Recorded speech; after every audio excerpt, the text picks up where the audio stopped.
Devil in a red dress. Call 911, I'm a killer. You know I hate to confess. Bang, bang, got my hand on the trigger. The devil in a red dress. Call 911, I'm a killer. You know I hate to confess. Bang, bang, got my hand. Call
What's going on, ladies and gentlemen? Let me adjust this right quick. Good evening, ladies and gentlemen, and let's go ahead and jump into it. We have a very exciting show, a little bit of fictional war gaming. Honestly, I put the quote in here that I usually say when we're talking about scenarios, which is your body cannot go where your mind has not gone. So, kind of doing some thought exercises, going through some scenarios and discussing, what may happen, what could happen, and if this happens, then what? Then if this happens, then what? Is a good academic exercise. But of course, please remember that anything discussed on this show is fictional and of the completely made up variety. So make sure that all the Fed buys and snitches and all that. No, just we're just joking. We're just joking.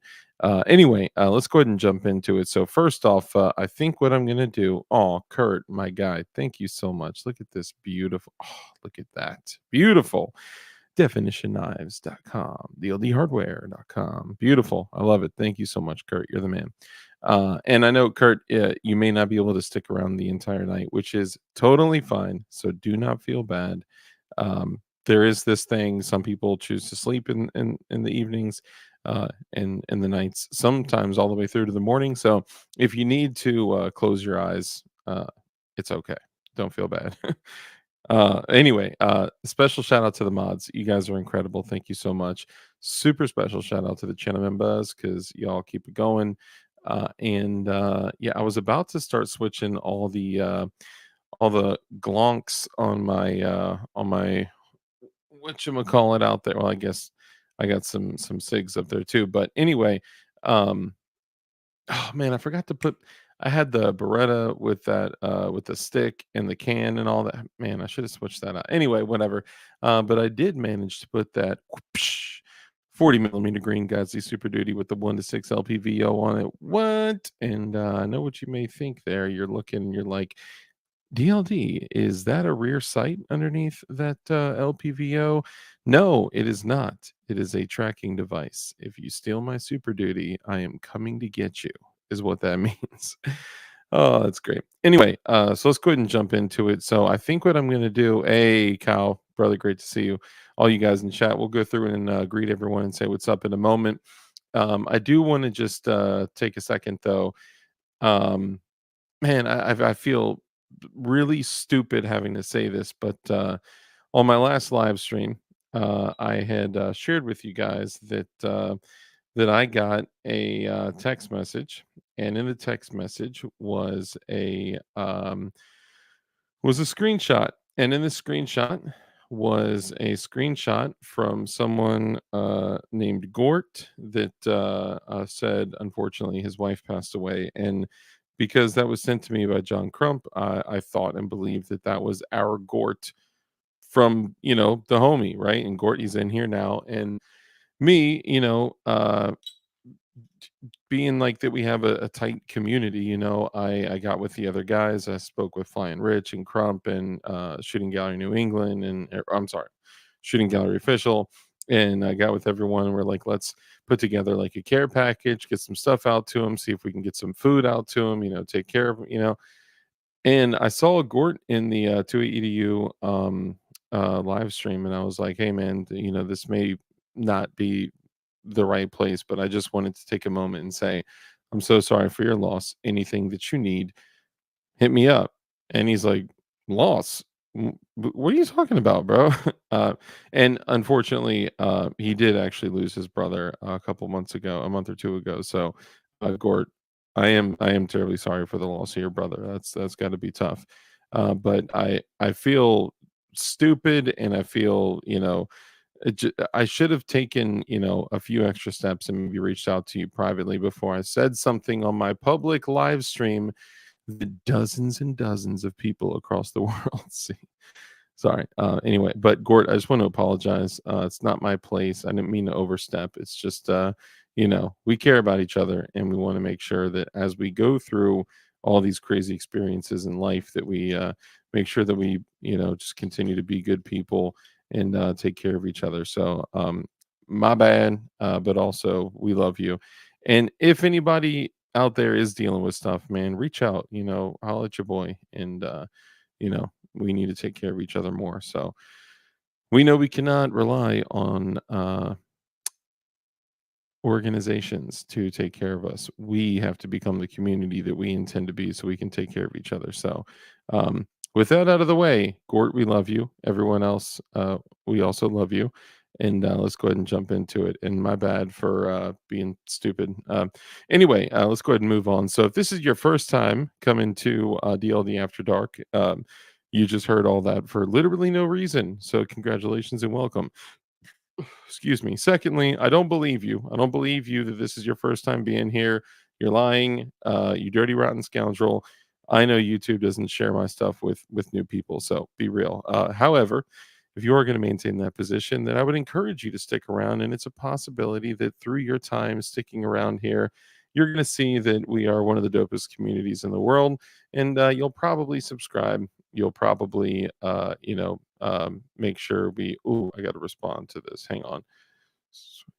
Uh, do, do. My apologies. Might be. Yeah, you'll probably realize that we are one of the dopest communities out there, and you're gonna want to stay. You're gonna want to subscribe, and you're gonna want to, hang out. You're gonna want to comment. You're probably gonna want to like engage in chat and things like that too, because no one likes a lurker. It's like being the guy that's camping in the video game. You know what I'm saying? You just gotta, just hang out. All right, involve yourself in the game. And then let's go ahead and jump into it. So, for people that are watching for the first time, we're going to take the next 10 minutes or so to greet everybody, to welcome all of our channel members. This channel is 99.98% supported by channel members because alphabet, that's why, you know what I'm saying? And then of course because of censorship and all that stuff. I mean, but let's be real, we talk about guns and God and tyranny and all that, so that's why things like that. Holy moly. Um Dang. Yo, what is going on? Is this like like everyone hit up DLD with cash apps and channel memberships and all that? Holy moly. So first off, Fish, my guy, Big Fish from the Tactical Turkeys, brother.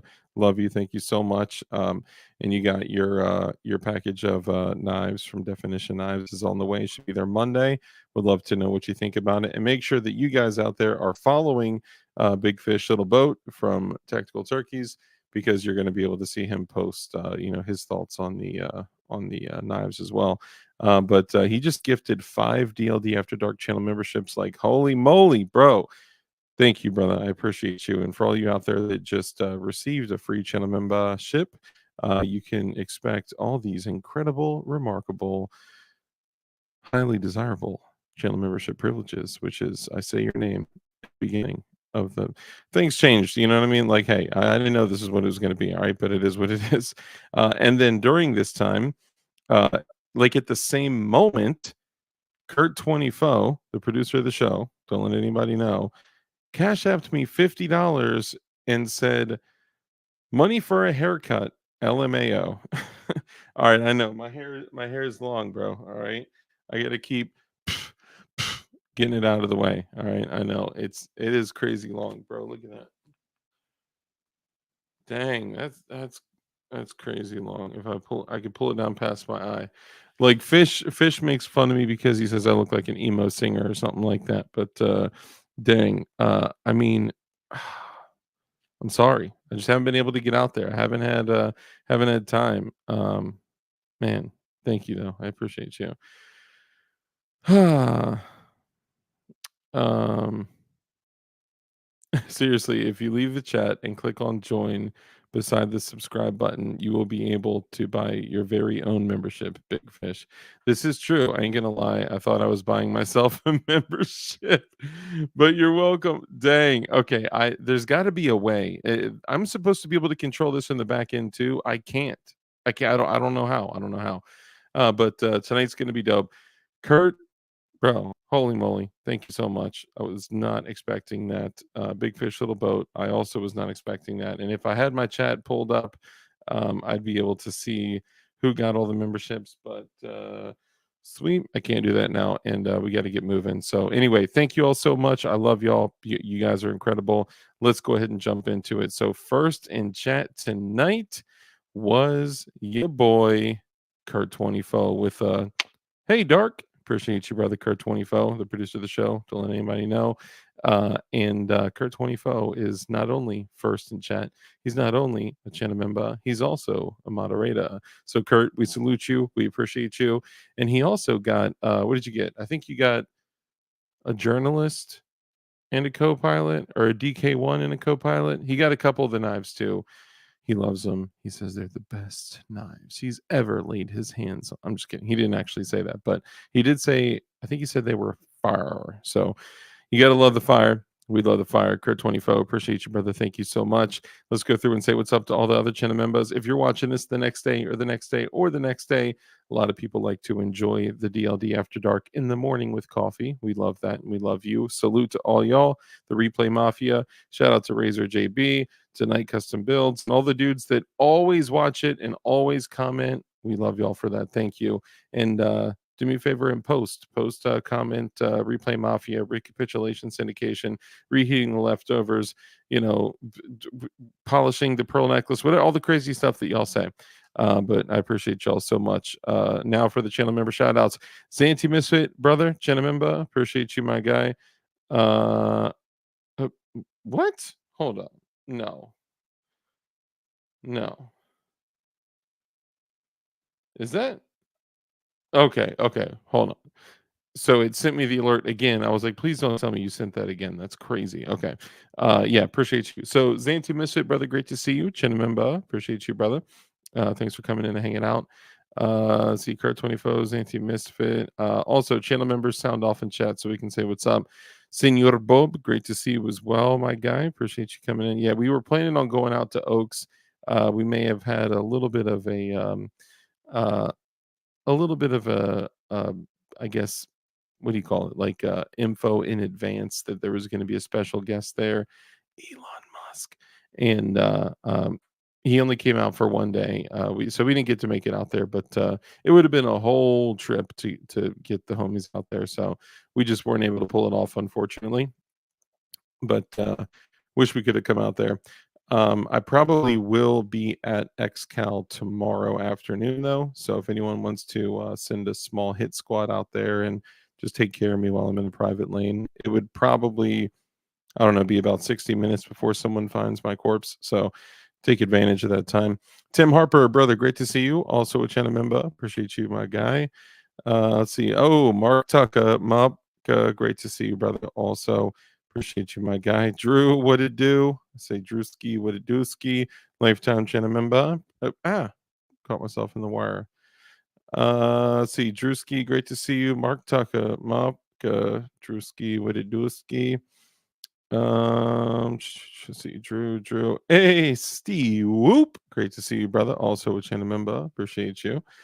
Let's see, that's Steve Whoop, Kurt 23. Let's see, Steve Whoop, Kurt 23. Drew, live life, brother. Great to see you. Also a channel member. Appreciate you, brother. Holy moly, what? Yo, y'all are okay. This is too much, yo. Are you serious? Drew, stop playing. Why did you do that? I'm not worthy, bro. What? What? Yo, Drew in Oregon just sent a cash app, and I don't know if he's trying to like double Kurt or something, or if he just sent it. Bro, Drew in Oregon just sent me $100 via Cash App, bro. What? That's crazy, bro. Drew, thank you, man. Holy moly. And he just bought another knife and he bought the whole collection before. You guys are too good to me, man. Drew, you do way too much, man. I so appreciate you. Other than thank you so much, man. I don't even know what to say. I'm dumbfounded at the amount of support I get from y'all, man. For real. Drew, all the channel members, man. I appreciate y'all so much, man. Oh, goodness gracious. Thank you. Woo! Started getting a little warm in here. You know what I'm saying? When you said that. Thank you, man. Too good to me, brother. Kurt 24, Flying Rich, brother. Great to see you, man. Flying Rich Firearms. And if you guys don't know, you're about to be seeing a whole mess load of content from Flying Rich because he got the whole collection sent out to him with the beautiful boxes, which is, by the way, like an hour of labor just for those 5 boxes that he received. All right, with my bare hands. But Rich, we love you, bud. Flying Rich Firearms, Kurt 24, not my name, brother. Great to see you. Also, a channel member and a honorable mention for Kyle Wade, brother. Great to see you. And if you don't know, Kyle Wade with Anderson Manufacturing is a straight up G and is known for schwacking commies. So and did so in the military for a while. So we love you, Kyle. We love you. See Kurt 24, the producer of the show. A, C, and T. Great to see you, brother. Also a channel member and a moderator. So don't come in here cutting up or he will can yo behind. Kurt 24 dropping the links. Thank you, brother. Appreciate you so much. Let's see Kurt 24, CNT Designs and Arms. Let me make sure. Gort, brother, great to see you. You're not late. We literally didn't start till like after 10:30, so don't feel bad. CT, great to see you, my guy. Not my name. Gort, also a channel member. We love you, bro. Sorry about the whole thing about the stuff and things. Let's see. Speaking of stuff and things, check out the Shocker. The only way to finger your AR-15. Oh, I brought the whole thing with me. Check this out. Dang, I didn't mean to do that. So this is the shocker trigger. Oh goodness. This is the shocker trigger for all you paintballers out there. This literally clamps onto your standard AR-15, and you hit it with a dooka dooka dooka dooka dooka dooka. Or if you want to work on those, middle fingers like that, you know what I'm saying? You can. No judgment. I'm just saying, these are actually like extremely affordable, and you can usually find them at places that sell stuff and things, like stuff and things and ink. But we love you guys, man. Y'all are awesome. Appreciate y'all as well. You guys are a huge supporter of the Compañía. Let's see. Gort. Let's see. Big fish, little boat. Big fish, little boat. Excuse me. Let's see. Gort, Kurt 24. Let me see who I'm missing here. CNT Designs and Arms. Tim Hoppa. Tim Hoppa. Tim Hoppa's a beast. Hey, no, bro, you're tripping. Bro, did you just get a check or something? Kurt literally just placed an order from Definition Knives too, man. Yo, what? Man, come on, y'all. I can't take all this love, man. Y'all are making me blush and fully erect, by the way. Thank you. All right, CNT Designs and Arms. If I miss somebody, please let me know. Tim Hoppa. Z, what's up, brother Z? Great to see you. Also a Chenamemba. Appreciate you. Then we go back to Big Fish giving Chenamemba ships. Also showing some love. CNT Designs and Arms. Kurt 24. Senor Gort. CNT. Kurt 24. Hey, just another Karen. Can't wait. I'm gonna steal my husband's dark horse since it's so sexy. That's what's up, Anderson. Bro, if y'all don't know about the front line, bro, you got to check it out, man. The front line is straight up on some gangster-ish, but we'll talk about that in a bit. Not my name, Z, Mark Tucker, Mom, CNT Designs and Amps, Kurt 24. Hey, Agorizer, brother, great to see you, man. Also a Chinamemba. Appreciate you and love you, bud. Let's see, Flying Rich, who's also a channel member and the moderator. CNT Kurt 24, Gort. Let's see, I'm just going through the names here. Steve. Not my name. Z Kurt 24 CNT. Hey, there he is. Johnny Bob. What's up, brother? Great to see you. Also a channel member. See Agorizer, Drewski, Wittadewski, Sound Off. 1, 2. Z Wired Tight, also a channel member. Appreciate you, brother, and great chatting with you today. By the way, Wired Tight. Yeah, we gotta take care of each other. You know what I'm saying? Let's see, Agorizer, Drewski, 80 XR 920, bro. Your XR 920 is right behind my head. That's how I always remember. You know what I'm saying? As a prep, what knife do you recommend from the DLD line? So it depends, right? Knives are like really a task driven tool. So I'll tell you what, we'll talk about that. The first thing after I bring my guest on, we'll actually talk about that. And I appreciate the question, AK Lover. I left that up there for you, AK Lover, the crank. Okay, let's see who else we got. CNT ADXR 920, CNT Tech. Hey, there he is. Tech Money, brother. Great to see you. Channel members, sound off because I want to make sure I do not miss anybody. Kurt 24, Steve Whoop, Tech Money. Let's see. CNT Designs and Apps, Kurt 24, ADXR 920. There he is. Fluffy Bunny Arsenal, brother. Great to see you, man. Appreciate you, my dog. Senor Bob, Fluffy Bunny Arsenal, back at it again.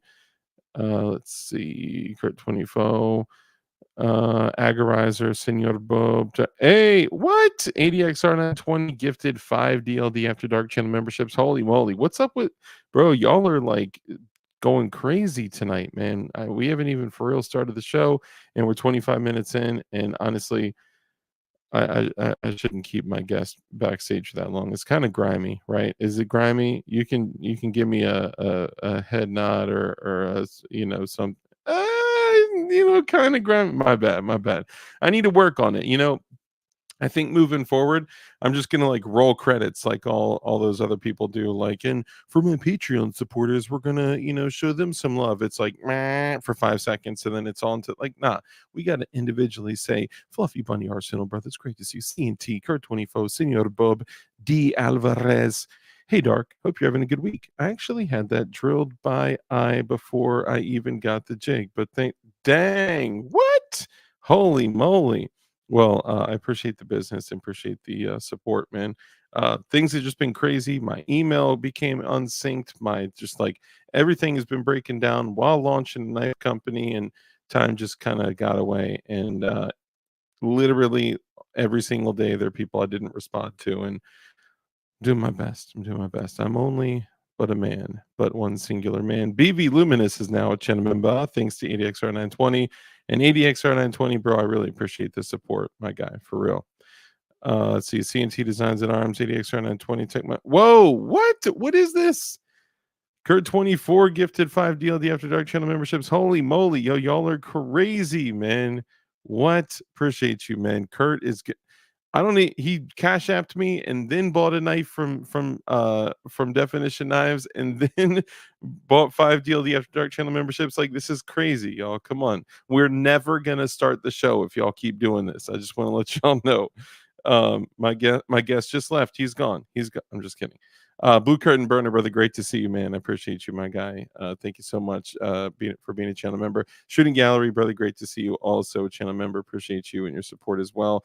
Zanti, Agarizer, BV Lumi, CNT, Zanti, Agarizer.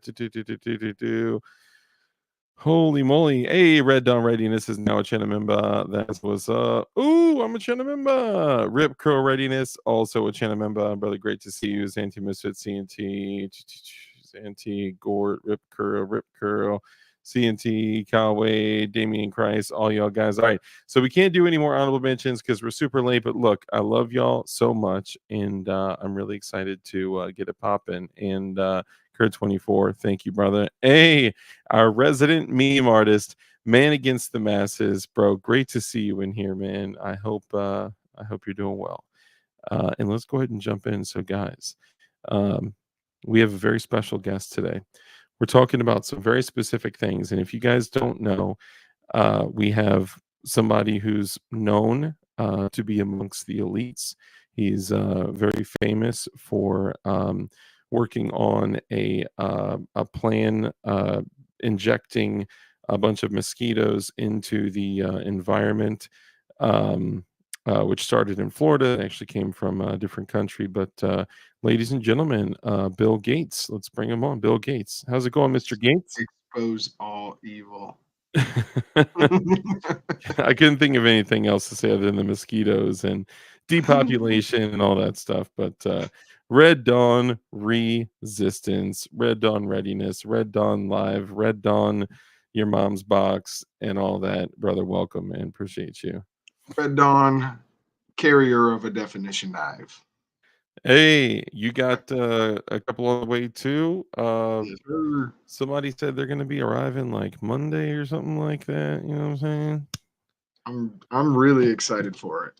Yeah. And I will show you guys how to put a lanyard on them. I'll be That's making true. some videos of that. I actually, I'm not gonna lie. Red Dawn and I were talking last night, and I was like, "How quickly do you think you could make 100 lanyards to put on 100 of the definition knives that we have right now?" Shout out, guys. Go check out this company. Please stop typing in code dark because it is causing a huge amount of problems with the accounting department. They're having to deduct the total of every single order. So please stop typing in code dark at Anderson Manufacturing. Dark horse. Dark horse. All right, let's jump in. So if you could, sorry to leave you backstage for 26 minutes. Do me a favor, let everyone know who you are, what you do, and where they can find you. Well, I'm one of the most banned people on YouTube, and you can check out Red Dawn Readiness, Red Dawn Resistance. Those are my two channels, and we are basically rebuilding a whole channel. And Yeah. It's fun stuff. We talk about all kinds of conspiracies and Dark horse. Sorry, my bad. Go ahead. dark horse. Dark horse? For low pay? Oh, okay. I after reading that, I was like, must have been a type of dark horse. Like it's like dark horse, like audibly, if you just said dark horse, right? Like it makes sense. Dark horse, got it. Yeah. Yeah, guys, please don't discriminate. Any horse. I'm just kidding. Sorry. Go ahead, Red Dawn. My bad. I'm gonna shut up now. Anyways, y'all know who I am, man. Sub up to my channel. I appreciate it. Everything we do is because of you guys. And I appreciate my boy Dark going on. He's like a mentor of mine at this point. And Gee. I appreciate the brother. I enjoy the conversation. Appreciate everybody in the chat. You guys are the real ones. A lot of you guys are already on my channel. And we're gonna keep exposing darkness and just keep Mhm. pondering ways to improve ourselves on a daily basis. So Yeah. And it's don't do this. crazy. Today I found myself getting upset. And not really like upset with my daughter, but I was I was frustrated, and I tell my daughter, your only job at your age right now, you're 7 years old, your only job is to honor your parents, right? That's it. Everything else is either Yeah. secondary or a distraction. Your only job right now is to honor your parents. And now, granted, both parents have to be involved in that. And if they don't, uh, I should probably shut up. Sorry. If this is public, anyone can watch it. So let me just say this: it's important for children to honor their parents. That and says For the sure. word of God, right? Tiva My four Tejas, my 4-year-old, we just learned that one the other night.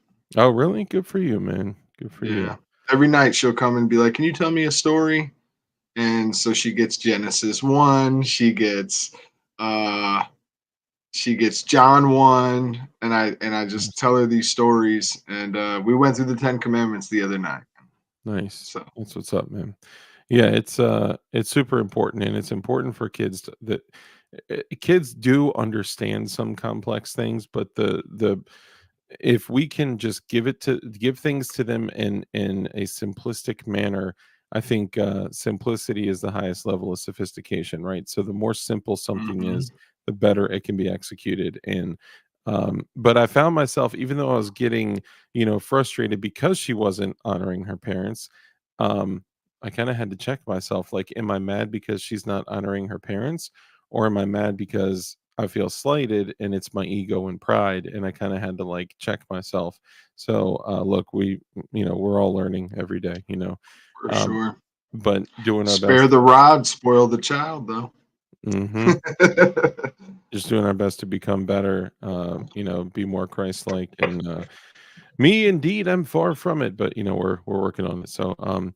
So we're gonna do some wargaming tonight. We're gonna talk about the climate and kind of go from there. So look, unfortunately, like I personally don't like enjoy politics. However, uh, being that we're in the climate that we're in, and remember the climate, right? Like the temperature of the room that you're in, somebody had to set the thermostat, right? So all strings are being pulled, right? It is all hands on deck, and things are like melting down right now. So just remember, anytime you're looking at the temperature, like, man, things are crazy right now. Things are bad. These things are happening. These things are happening. Things all over the world are crazy right now. Somebody set that thermostat, bro, right? It's not just like things are happening like there's just this course of events where and things do happen organically, but let's be real. We know that there are a lot of evil elites at work, and we know that they are indeed pulling the strings, and they are let's call it setting the temperature. They're adjusting the thermostat. So in a time like this, we're coming up on under 3 weeks to the erection, and we all know what happens after the erection. Uh, you take a nap. No, I'm kidding. Shout out to Toy Town. But looking at the current status of the country, where we are in the U.S., what's your like general take on where we are right now? mainstream media, the public, kind of, the direction we're heading in, and what your thoughts are on it. Well, me and Fish covered a lot of stuff last night, and I'm glad I got to like have that stream as like a pre-stream to this one. It got me thinking about a lot of stuff.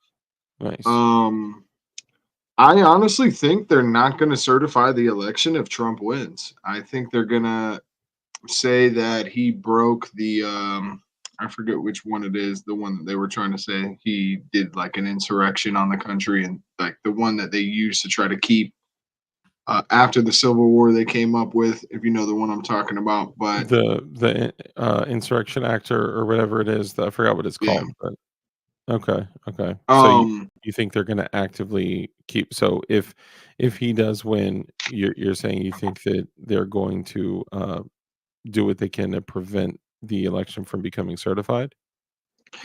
correct. I think they're not going to certify it. I think they'll look 100 million people in the face and say screw you. I mean, they did that with 15.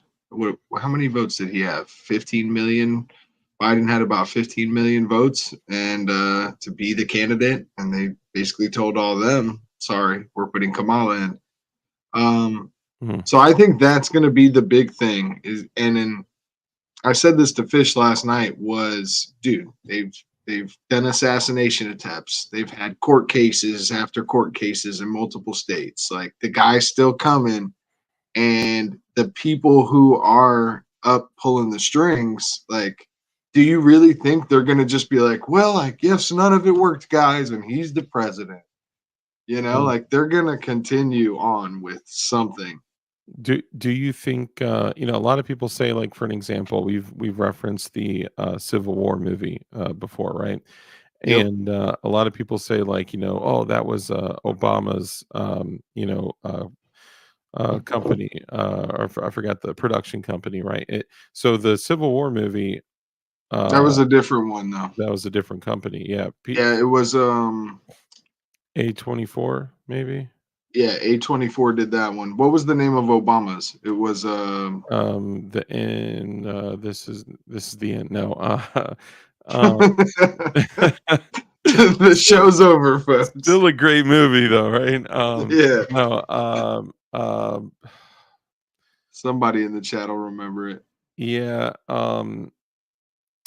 Oh man, I'm totally blanking on the name. I remember it, like I can see it in Did you my. watch that one? I did, yeah, yeah. Where all Okay. the white Teslas leave the world Leave the behind. world Yeah, behind. that's what Yep. it is. Yeah, which, man, that's super interesting because there were some things in that movie where I was like, leaflets being, well, we'll get to that, but it's interesting because if you look at it, it's kind of funny how people will just run with info without, verifying it. For an example, like what happened with me and Gort, right? I was like, I know no one else named Gort. This must be Gort. Let me tell the world, right? Like, Hmm. so that's on me. But people were doing the same thing when they were like, this is Obama's company, right? So everyone was saying on Twitter and all over social media, this is Obama's company, but it wasn't. However, we all It know that. wasn't? It was not. No, that the Civil War movie was not Okay, gotcha. Obama's company. Gotcha. And I find it very interesting, though, in the Civil War uh, uh, uh, movie, when like the first 5 minutes of the movie, it starts in like the first few scenes.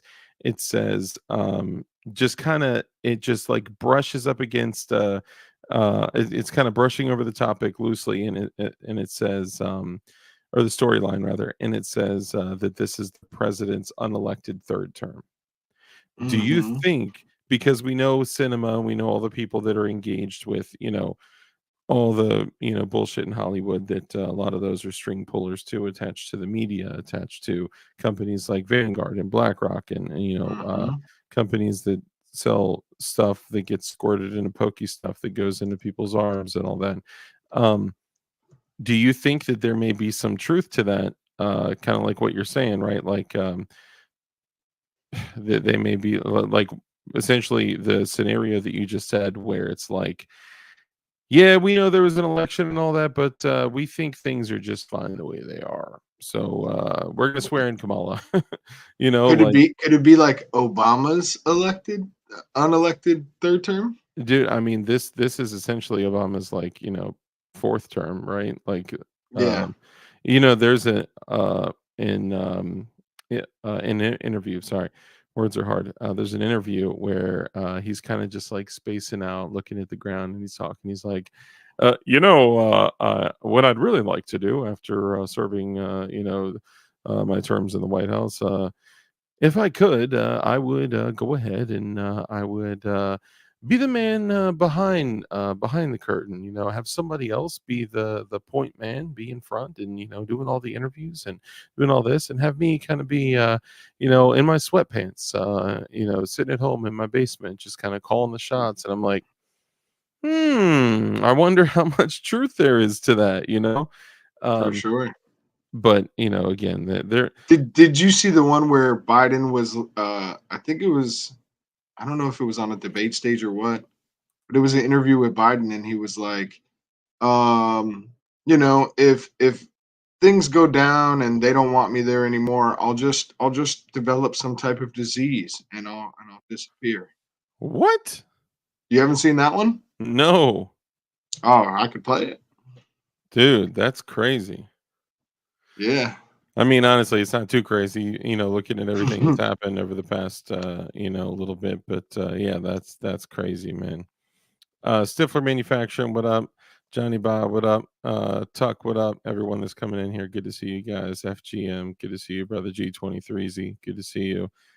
Thank you so much, Kurt, for dropping the links, man. You are a straight up G. Dark, check out the link that Kurt just posted. I can't click on links in here. They're not clicky. They don't clicky for me. They only click when you're on mobile. And I also kind of can't play YouTube videos now unless like there's like specific like if there's no other content in it and if it's super short and we do commentary over it, I probably won't get a copy hit for copyright, but we'll So see. it's a minute and 40 seconds, and it's only a political commentary from Just the News that they have it posted, which is a repost from like a CNN video. Okay, it should be okay. We're going to definitely do commentary. This is used under the Fair Use Act for criticism, education, and commentary. Yeah, facts. So don't be hating. What's been the Ting big Ting, good to surprise see you. about working with her? I know you knew her before through Bo, but Well, look, there hadn't been any surprise because we had the discussion about this beforehand.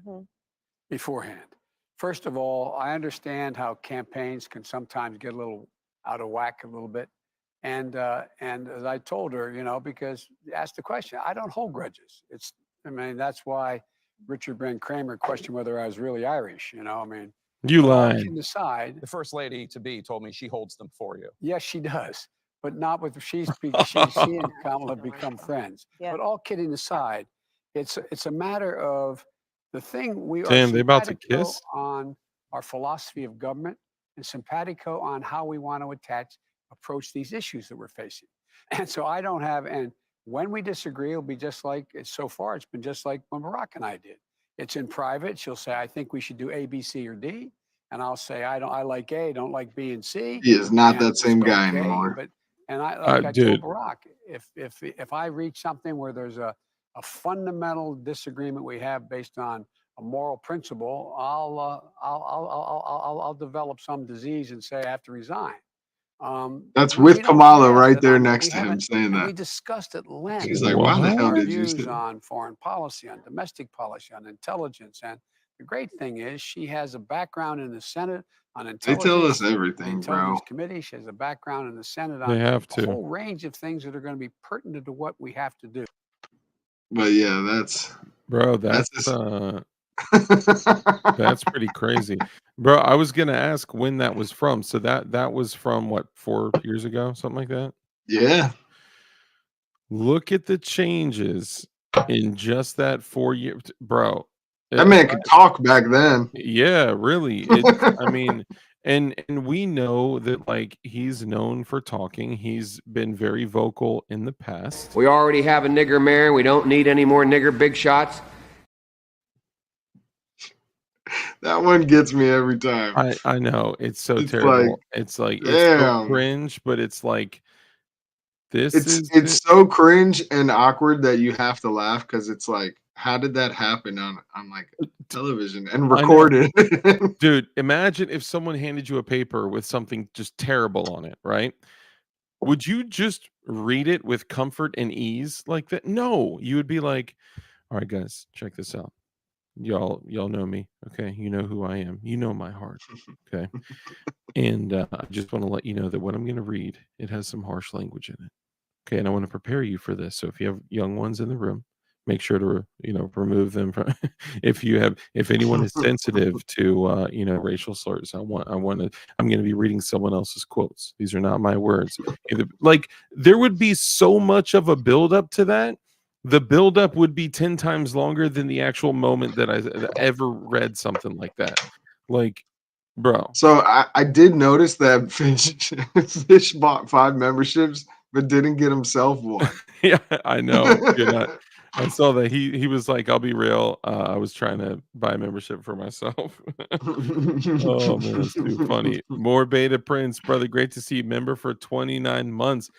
Almost at 30, bro. Yo, that's what's up, man. More Beta Prince, brother. Great to see you.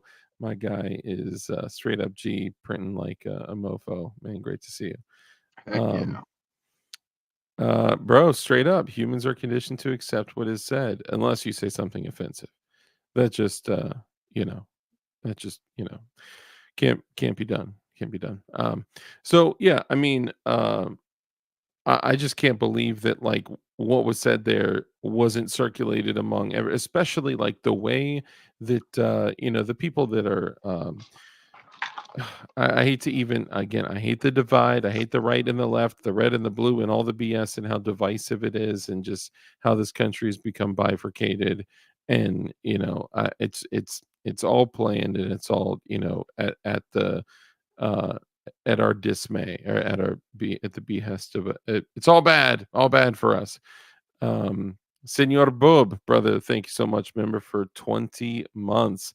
God bless y'all. God bless you, man. In Jesus Christ's name. Thank you. Yeah, so I had never seen that. It's interesting that almost exactly what he said 4 years ago is literally like, but I mean, bro, for 4 years You saw straight. the other one he prophesied? The one about if we leave all the weapons behind, they will be used against your children. Yeah, I saw that too. Yep. And he was like, and if I'm the president when that happens, and we leave those behind, they'll be used against your kids. Yep. And then he 100%. was the president when they were left behind. Yep, straight up. And the funny thing is to say, like, I'm seeing all these people. Look, and I'm not like a Trump cuck, okay, or a Trump simp, right? I am 100% going to vote for Trump, no question, right? Facts. But the folks out there that say actually that withdrawal was created, the whole idea, the concept, the plan, and all that plan was created under Trump. Biden just executed it, right? Like, really, come on, like, do better. Nah. Yeah, Trump is cheap, bro. He likes money, but he ain't wasting shit. yeah. Well, and especially like the moment that, like, when you're making a decision like that, if you have to answer for Americans still being over there, you would be so much more strategic. Like, everyone knows that the Taliban completely took over Afghanistan, right? Like, there's no question. And not only that, even if it was not just like everything is a setup, bro. Everything is a setup. And sure. now all we've done is what we have done as a country so successfully. The only thing that we've been like exceptionally successful at is arming people and then later warring with them, right? Like that's just what we do. So it's kind of a joke, but yeah, man, it's terrible. I mean, I do think there's an element that they kind of have to tell us what they're going to do to us first, because they are evil, actual evil, real evil. But anyway, so moving along here. I think as we get into kind of the wargaming aspect of it, I think it's important for for each person to have a couple different kits, a couple different setups, and really as many kits as possible. For Like sure. maybe just a civvy kit with going ham with like an IWB concealed handgun, couple whatever tools you can fit on yourself to be totally camouflaged as a civvy and not look like a Minuteman out on the block, right? Mhm. But then also I think it's important that we have full overt kit with rifle sidearm and all that. And then also I think it's important to have like almost like a sub gun setup, right? Like a Hell yeah. sub gun, low pro, low vis, something you could throw under a poncho or whatever. And Single point slinging it. yep, yep. Freaking bungee, single point slinging that mofo all day, like literally at my feet right now. I got my MP5, just like that's the roll dog, Yeah, and then My KP9 that's my sub gun. yeah, that's actually what I want to talk about. Hold on real quick. DLD After Dark. Once again, YouTube is not showing your live on my end. I have to actually go to your channel in order to see your live. Just FYI, bro. Dang. I mean, dude, I believe it. Probably because I'm on here tonight. It's Bro, really gonna be Shadow Band. you ain't lying, dude. Anytime I go on like someone else's channel, I don't know what it is, dude, but man, like so shooting gallery for an example, he will literally put in like shooting in the woods podcast featuring DLD After Dark, instantly yellow dollar sign, which I don't even want to say the term because you know how they do Yeah. here, but Well, when I was live, it was either Wednesday or Friday. It might have been Fluffy Bunny or someone else, and they were like, "Dude, I I just watched them unsubscribe me from your channel while I'm watching your show from my channel. from my channel." Oh wow, that's crazy. Yep. Autism's revenge. Remember how the United States government always ends up training its eventual enemy, i.e., Afghanistan and the Mujahideen. Well, what if it inadvertently did the same thing with all of the GWAT VADs? Damn. Yo, my man. That's never That's a been. black pill. Yeah, but I mean, for real though, like you ain't lying, right? Like they've so, and I appreciate the comment. They let me tell me this. Autism's revenge. Are you new or are you had you been here before? You a lurker? Because like I love seeing new folks in here, and you could prove me wrong because I always say YouTube I've doesn't seen the channel recognize. name before. I don't That's know if what I, I've seen him in here, but I've definitely seen his channel name. that's what I thought. It looked familiar, but I'm just out of curiosity here. But yeah, I always like to see because I always say at the beginning of every show, like they don't recommend my content to new people. But so I will stop saying it. I'll never say it again if you're somebody new. Welcome, if you are. Anyway, so yes, we have successfully I mean, dozens and dozens and dozens and dozens of times, possibly hundreds of times. I just am not a history buff per se. Nice. Oh, Good to nice. see Okay. autism. Yeah, I've been Revenge here for a back while, in. but mostly lurking. Found you through Red Dawn. That's what's up, man. Appreciate you. Let me see. I'm having a hunch over because my desk here. Let me pump it up, pump it up. Sorry. There we are. Maybe I need my Merrills. Add a couple inches. You know what I'm saying? Okay, so yes, so we have successfully changed trained militaries, equipped them with armament, and then done whatever dealings that we've done with them, and then the moment we get out of whatever mutually beneficial relationship with them, we somehow end up fighting them. It's happened with the Mujahideen, it's happened with the Taliban, it's happened with ISIS, it's happened with name it, right? And bro, like y'all remember who we had to work with to get out of World War II, right? the funniest thing, I see people all the time say the U.S. won World War II. Hmm? Like us alone? Or oh, you remember who we had to work with to get out of World War II, right? So yes, we worked with them. We engaged in mutually beneficial relationships with people that hate us, because it's like, all right, if we both need to get out of the situation. So it's like, yeah, okay. For sure. So anyway, so yes. Stifler Manufacturing had a great comment. Oh man, bonus army, the forgotten history, bro. You ain't lying. Just think, My bad. It was the one before that. every city can be rated for energy drinks and dip to fuel the GWAT rage wagon. Yo, so true, man. So true.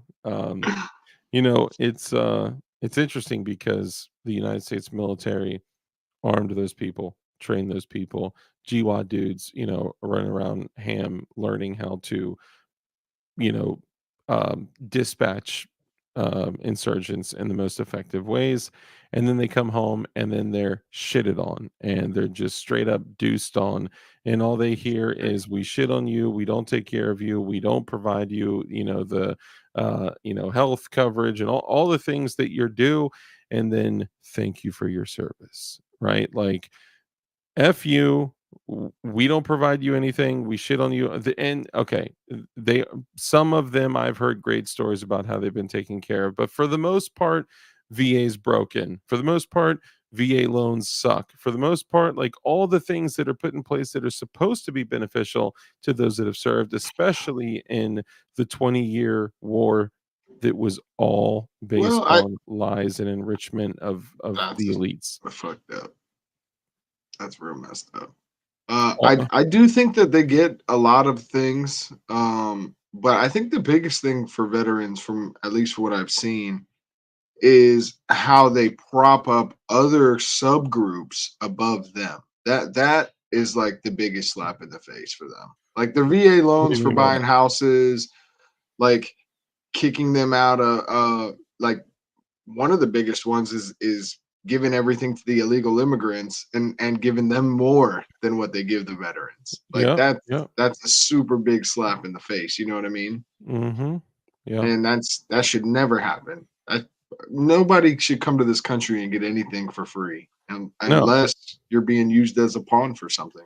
Yeah, bro, I was watching this video and someone had said, "Hold on. So you're saying that if someone is here in the country legally, that they should get preference over someone that came here illegally?" They're like, "Yes." Yeah. What? Like, any Generations of paying taxes doesn't get you shit. yeah, and they were like, "Anyone who thinks differently, raise your hand." And everyone's like like, no one agrees with you. All right, no one agrees with you. Find a Uh, country in the world that does agree with you. That's what I'm saying. It doesn't exist elsewhere. This whole we have been crushed into these soft puddles of vagina lips, to where everyone is this bleeding heart of, we need to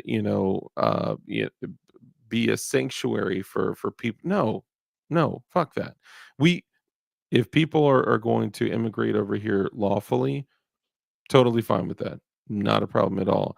But DLD, we all came over here at some point. Sure, absolutely. My grandparents came. The immigration process wasn't the same back then. All right. My great grandparents literally came here from Italy, right, to escape a bad situation.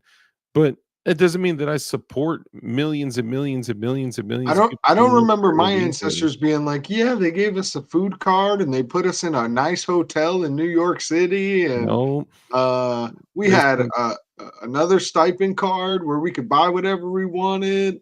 yeah, bro. I don't remember those stories. My great grandfather literally came over here with barber shears, and that was it. And the only reason he could make it is because he was able to meet somebody, because he could cut hair, and he was able to meet somebody that offered him room and board with the job of being a barber. If he Mhm. did not, he wouldn't have been able to live anywhere. You know what I mean? Like, but I mean, again, very, very, very different situations. The world has changed now, and the world was corrupt then. The world is like exceptionally corrupt now, and everything is used as a power move to get, money, power, and control, just always. But so let's go back a little bit. Okay, so we always talk about preparedness. We always talk about tools and equipment, which is just when you're looking at like the grand scheme of things in preparation, tools and equipment is a very small piece, but it is a piece. So I do think it's important for people to have different kits, different loadouts, and different things for different situations. We're going to get into some different situations and things that quote could happen, but I think it's important to have kind of a gunfighter kit. So let's say sidearm rifle, overt kit, subgun kit, and a totally concealed going dark, no pun intended, kit. By the way, shout out definitionknives.com is 100% live. Check it out. Definition Knives. We have some super fire knives, bro. Super fire knives. These are incredible, and they're a great deal for what you get, and you're gonna start seeing them all over the internet. And you need a good knife, man. You need it. It's like talking about kit, man. You Yeah. need a solid pocket knife. You can hide that thing in places. You can slip it in your sock. They're Oh, very yeah. smooth. Your They sock. have a nice locking mechanism. You know what? I swear I was not trying to push the kit conversation to go buy knives from Definition Knives, but you are right. Like But obviously, you like need one. you do need a very good, reliable knife, and I think you need different knives. Like in our conversation last night, how many knives did Mhm. we bust out through the whole conversation? Like we all had Jeez. like 50 different knives through the whole conversation. Like, but Yep. this one, this is this length, and this is this steel, and this one you could totally baton through wood, but this shape, like we were going through it all, right? Oh But, yeah. so what are some of the important kits that you think we should have? What do you have? And if there was another kit you could throw together, if money wasn't an issue, like what would you throw together? Um, if money was no issue, for sure, I'd have my nods already, and I'd have a nice nod pouch on my chest rig. But I think chest rigs are the most important kit that you need. Like besides maybe a belt, you could argue for like a gun belt that holds ammo, holds medical, carries your pistol, Hmm. or a chest rig. I think those are the like what you need for sure. Yeah. Not everybody is going to be a door kicker and need plates. Yeah, definitely have a goon beam. Shout out to brother Goon Beam. We Yes, love you. bro. Keep that Boom thing with you beam. all the time. Yeah. Do we got the same joint? Low, medium, high. No, I have the EDC Extreme. Oh. Yeah, the extreme joint. So this one has you see the flicker, or it has SOS. Oh, nice. It has low, medium, high. Then it has Gonna be a minute. DK knife. it's flickering so fast that the camera's not really picking it up, but that's like Yeah, then it the frame then it is has the pulsating, then the SOS. So yeah, that's what's up. My goon beam does not pulsate. Your wife probably loves that. it's awesome. She does Sorry, love it. my bad. Terrible. She has her own goon beam. I got my wife the Maglite version. So Nice. she has the big dog. Bro, my daughter has a custom goon beam that is purple anodized with with a pink lanyard on it. So pink lanyard, purple anodized. It's fire. Shout out, man. Shout out to Goon Beam. Yo, we love you, bro. Your shit's awesome. And also, if you use code Dark, you save some money. And there's a link in the description too, where it supports the channel and also saves you money when you use code Dark. So check it out. Um, so okay, so yeah, so let's start with that. So well, I guess let's go back a little bit. Um, what kits do you think are most important, and what are you rocking? And then we'll get to if money were no issue, what would we get I think the chest rig is the most important. I think that over a gun belt? You think? I do. because I think it takes the least amount of training to use. It carries mags and Mhm. it carries medical if you want to, and some admin pouches and things like that. Yeah. Your gun belt, you need to train with your gun belt. You need to know how to transition from your rifle to your pistol, and you're carrying more stuff. But like anybody who can shoot a rifle and change a magazine right here from your chest to here can be a rifleman, can, you know, protect an area, can be an extra gun in the fight. Doesn't necessarily need to be the main defense of anything, but you could have even a micro chest rig for someone and a rifle inside that they're not even a part of the defense of the area. But if they need to jump in or if something's happening, they can slap that on, they can grab their rifle, and they're good to go with magazines. That's a good point. So it's something that even an untrained migrant could do. Yes. They could. I wonder if they gave them chest rigs when they got here. Probably. I keep worrying about like the warehouses full of equipment and gear for them. Do you think that they issued them a denim chest rig when they came over here? Maybe. They might get the black denim. Oh, the black acid wash denim. I was tempted to get that, but yo, can we get a shout out for denim kit? Like that is just pure fire. For sure. So Super fire. yeah, I agree that chest rigs are important, and like load bearing chest rigs that are not armor plate carriers, I think is important. You got to have different options because like and honestly, if I could set something up to be like as low profile and mobile as possible, Hmm? I would like to have a low profile kit that is like super tight and close to your body. If you need to take care of That's the what I kids, want. you're good. I Nah, can she was. We was looking for one of the dogs. oh, They're okay. everywhere in my house. Yeah, She was like, "Is that yeah. other dog out here?" 17 dogs, 30 chickens, 42 kids, you got Yep, yep. um so yeah, so like what I would really like to do is to be able to have some type of like super low pro low vis chest rig Yeah. that could like hide under a hoodie that I could at least Hmm. have like some mags, medical, You don't? Do you have one of those yet or no? no, I don't.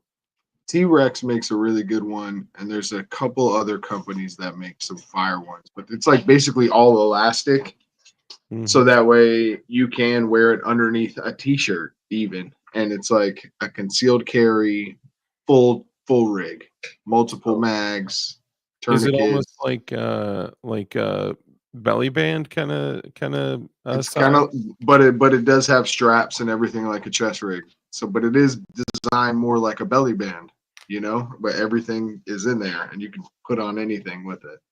Interesting. Yeah, I mean, I would love like, how many mags can you fit in there? Probably 4. 4 AR mags? Yeah. So you could probably fit 8 subgun mags. Bro, It's that's I think it's called the overt chest rig the, the or covert covert? chest rig. Probably covert because it's super Hmm. low profile. Dude, I love the Spirit I think it's Spiritus Systems, the bank robber setup. It's like Yeah. crazy low profile, and it's basically like, no frills, no extra material. It is like it's like not like neoprene, but it's like that super tight like spandex type material. I forgot Hmm. like super tight nylon, right? And like extremely low profile instead of having like big mag carriers, it's like just nylon, like Oh basically yeah, that's yeah. nice. Did you pull it up? You want to screen Yeah, share that real quick? sure. Are we allowed to do that with? Yeah, sure. With Cool. Kit, yeah. Let's do that. Uh, So Take America back. How many clips, yo? faux clips, dog. Yeah. All right. So this, I love this, and it's only $50. Like that's not now. This is not the Hmm. whole unit, right? Is this the bank robber? That's what it says. Bank robber chest rig. Yeah. So you still need the carrier. I think with the carrier, it's over 100. Yeah. With So with the with the spenders. yeah, with the harness. Yeah, so you got mag pouches, which you can use for GP pouches. Like here, they got a flashbang or grenade of some sort in there, 2 mags and a radio, 2 tourniquets, and I think they have a dangler you can add to it. I may be mistaken, but bro, that in just black under a hoodie or something, Hmm. bro. Tim Like, Harper has one similar to this too, with the 4 oh mags. yeah, that's right. He was rocking that thing on one of the live streams. Yeah, it's sweet. It would be nice if it didn't have clips 10 because moving boxes. Sorry. the let me see if I could find the. Let's check out the T-Rex. Bro, honestly, I like am tempted to go pick that thing up right now. $50? Shit. I think T-Rex's is about the same, and I think you'd like it a little Really? more. Really? Yeah.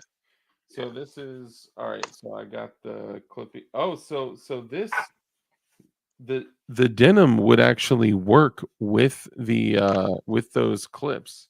Yes, your harness would totally work with that. Bro. Bro. Do they make it in denim? Nah, they don't. They ain't making that one in denim. I think this is the Ready Rig. Oh yeah, yeah. I saw him do a video on that. So, You like, can add it's to it. yep, and you just Velcro it on, put the Mhm. straps over. But it has, your pistol pouches there where that one doesn't have pistol. It only has 4 on that Spiritus one, and Yeah. his is 110 Buster 110, but with a harness though. with the harness, correct? I think the And see how his doesn't have buckles because the buckles will show yeah, more, yeah, but buckles no. definitely. Yeah. Hmm. I think that's the one, right? Dude, I'm 100% gonna get into soft goods. So for anyone out there that's like, well, DLD does jigs and tools maintenance stuff on DLD hardware. DLD does knives on definition knives. And like, what's next? What's next is we're getting into soft goods, and I would love for your boy Red Dawn and your boy to get into soft goods together, because whatever we want to make, whatever we want to design, whatever improvements we want to make, we could just make it, right? Like the coolest thing is being like, you know what? I'm pissed off the Benchmade knives cost $330 and $279, and yeah, you can get them on sale that someone else greasy behind carried for 4 years and decided to sell it to you for $150. But like I got super frustrated, so I said, you know what? I'm gonna make my own little batch of 20 knives, and then it was like, well, if we're gonna do it, we may as well do like 50.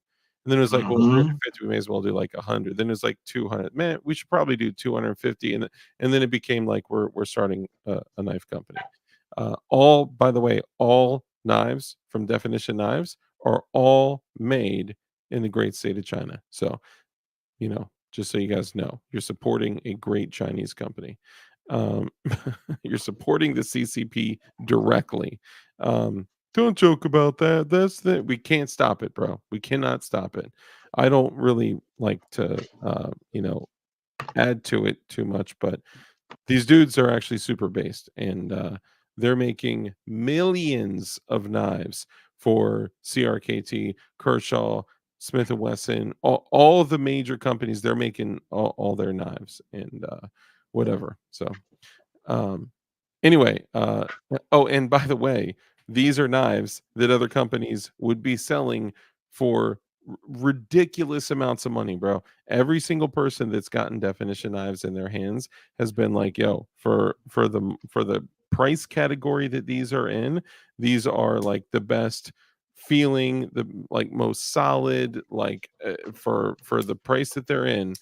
But I guarantee you other companies would be selling these for a fudge ton more than what we're selling them for. So all of them are under $100, and all of these are listed at $59 to $79. So shout out. PCP, CCP, CP. Oh, that's great for all those PDF files. Okay, so getting back to it. Yeah, so chest rigs are great. I do For me personally, I've taken like a very, very special purpose, like I guess dive into pistol belts. And um I had other pistol belts in the past, and most of them were like cheap, flimsy nylon that I kind of just made work. And then, you know, Yeah. I would elevate, like, okay, I'm going to upgrade like mag carriers, I'm going to upgrade holsters, I'm going to upgrade. Then they kind of started getting better. And then I spoke about this before. One day I went to the range and I was shooting a Glock 19, and the dude like 3 4 lanes down from me was shooting a Glock 19 as well. And I was putting up, full size silhouettes, and I was shooting 'em, and it was like right. Now this was way earlier on, but in my shooting Too bad you weren't shooting that MMP. facts, I do shoot that like a laser beam, like a laser beam. But I see this dude, and he puts up 3/4 size stickers, and he's just drawing beep and then and I see this dude, first shot right smack in the middle of the quarter size sticker. Second shot, boom, boom, boom, boom, boom, and it slowly the sticker just disappears. And then he goes to the next one, beep, and then punches out, doof, right in the center, doo, doo, doo, doo, doo, and slowly the sticker just disappears. Then the third one, doo, doo, doo, doo, and I go over, I'm like, bro, what are you shooting? Like, what in the world is that? And he's like, it's a Glock 19. I was like, bro, Damn. I'm shooting a Glock 19 right there, and I'm not doing that. And he's like, dude, I've been doing this for more than 10,000 hours. Mhm. And I think that personally, mastery occurs at beyond 10,000 hours, right? Like For I sure. so that like pushed me on the path of seeking professional training and all that. And I'm way better now than I was then, but I'm still far from, mastering Mhm. this by any I'm means. I'm glad you mentioned it in that way because I have that discussion about concealed carry guns. And How do you mean? like, so when I first started concealed carrying, I concealed carry a Hellcat. That was like I had a Springfield XD forever, and I was like, yeah, I like Springfield. And the Hellcat came out, I was like, I can carry this. It's small, Hmm. like I'm not gonna feel it, so I can manage it. And so my biggest Yeah. thing before I was like, I want an awesome gun. I was like, I want something that's comfortable. Um, And and you I look shot for that. it, got the 43X also, but it was like after 10,000 hours, I probably would have mastered those. But Yeah. like Yeah. after only a few thousand hours, I could master a P365 XL. Yeah. And some things do just work better for you. And if you can cut that 10,000 hours down to like 4,000 hours, then you just saved yourself a lot of time and money. For sure. Yeah. But I still don't think it shortcuts the time on task, right? Like if you get something and it does fit you better and it feels better and it shoots better, and you've already got, 3,000 hours into a similar platform. It's funny, we lost almost 10 people when we said that mastery begins at 10,000 hours. People are like, fuck this, bro.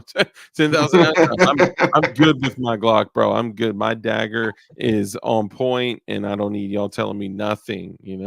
Hmm. That's funny. No, but all jokes aside, like you put, like, let's say, a few thousand hours into the Hellcat, and then you get the 365 with the Icky, with the Icarus Precision. It's not too terribly different, but if it fits your hand better, if the angle's better, if the distance from the That's what a lot of it is.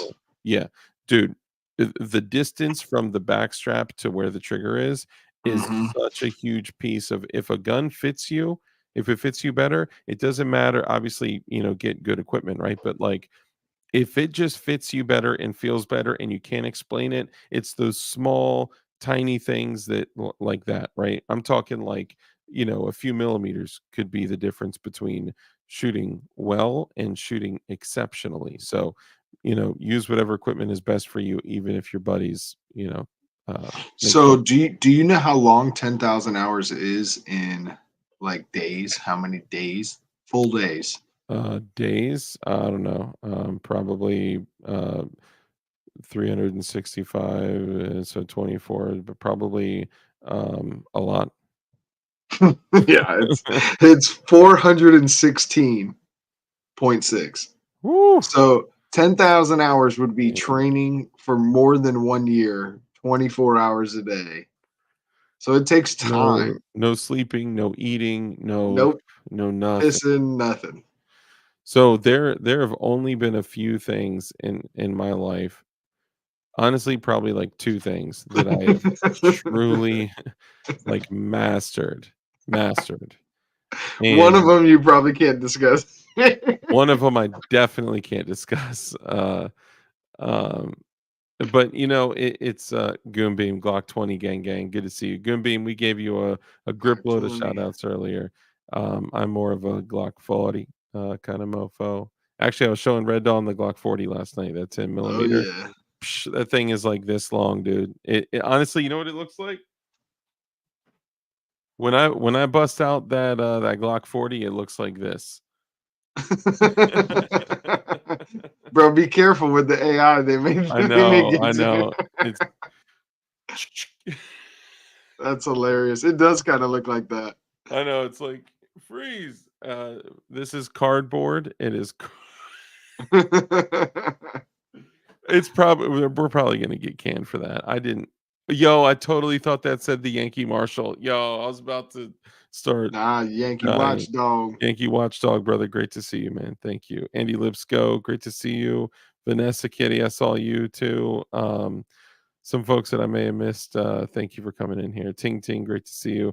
Ceramic tiles in melted, shredded milk jug plastics is something I'm in the middle of. Bro, that is an excellent setup for homemade armor. I'm just saying.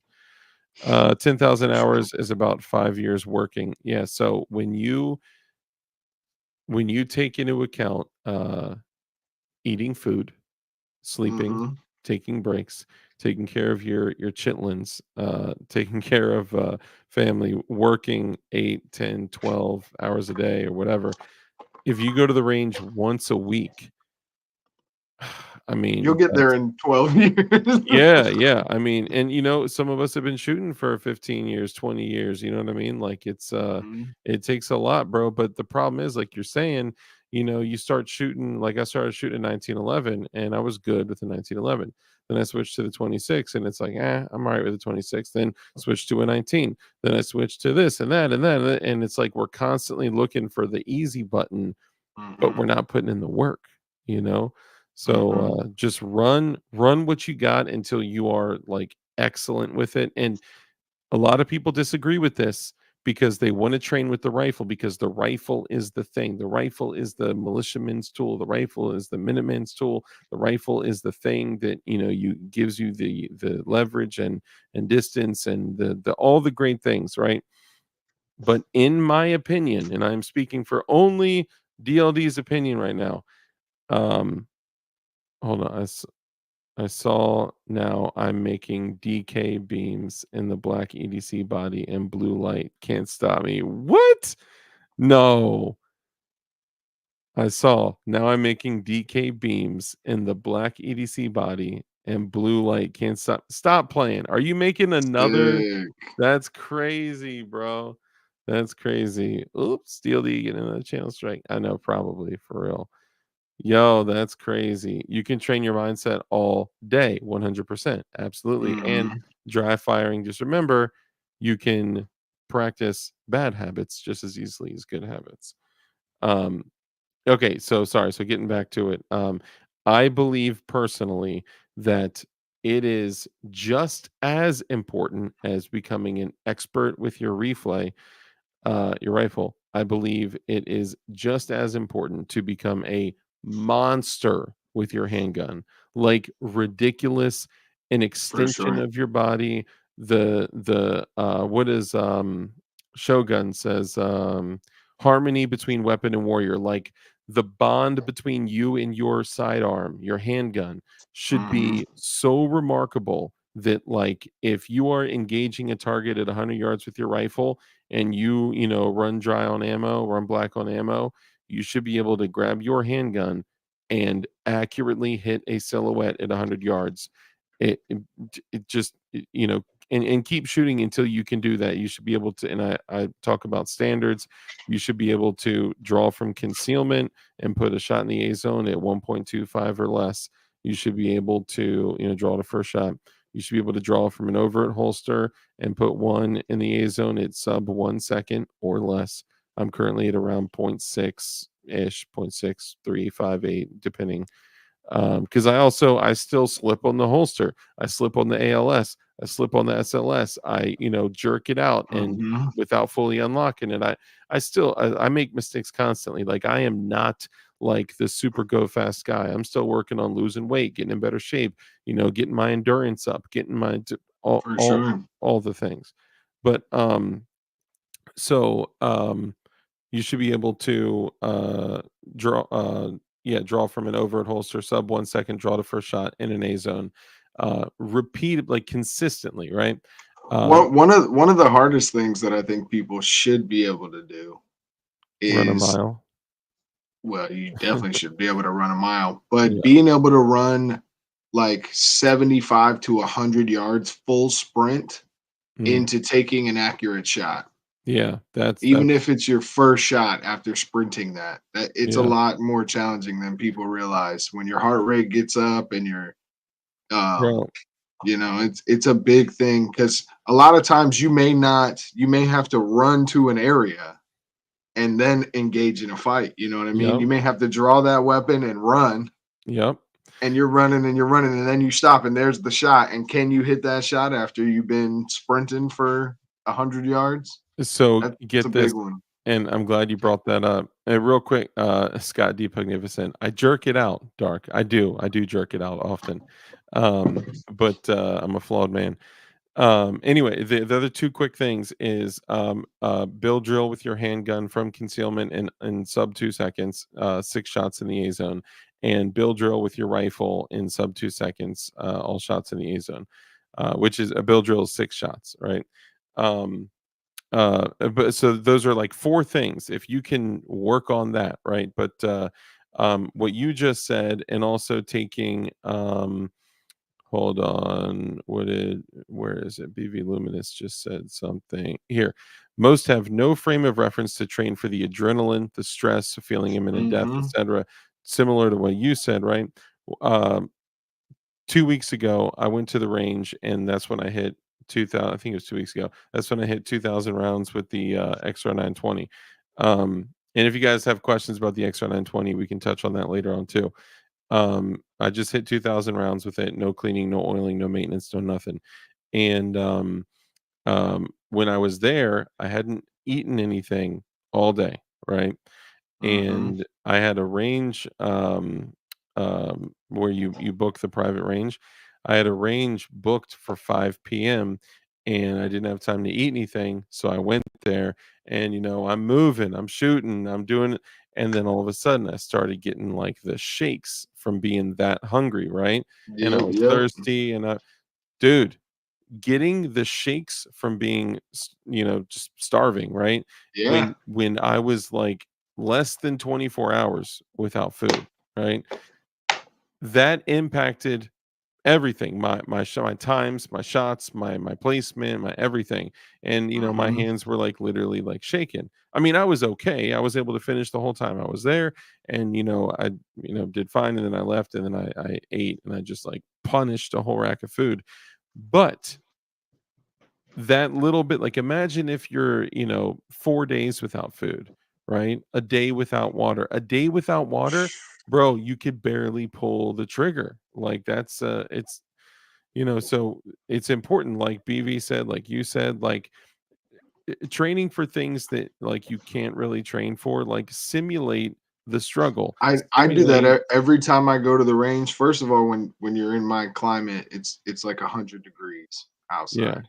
Hmm. And so I never eat when we have like a training day, and we're out there usually from like 9 to 3, 9 to 4, 9 to 2, and I'll never eat. If I do, it'll be something really small, and I'll try to like make sure I'm real hungry. And then, dude, if you felt that way, and then you popped a fucking Zin in your mouth, you would feel insane. How the level of like weirdness you'd feel. Yeah.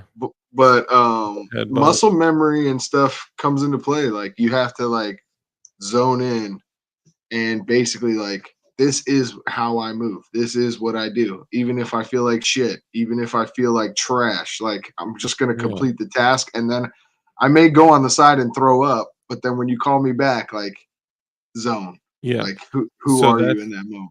and that is an excellent point because those standards that I was saying, right? Like draw the first shot from concealment in under 1.25 with a shot in the A zone.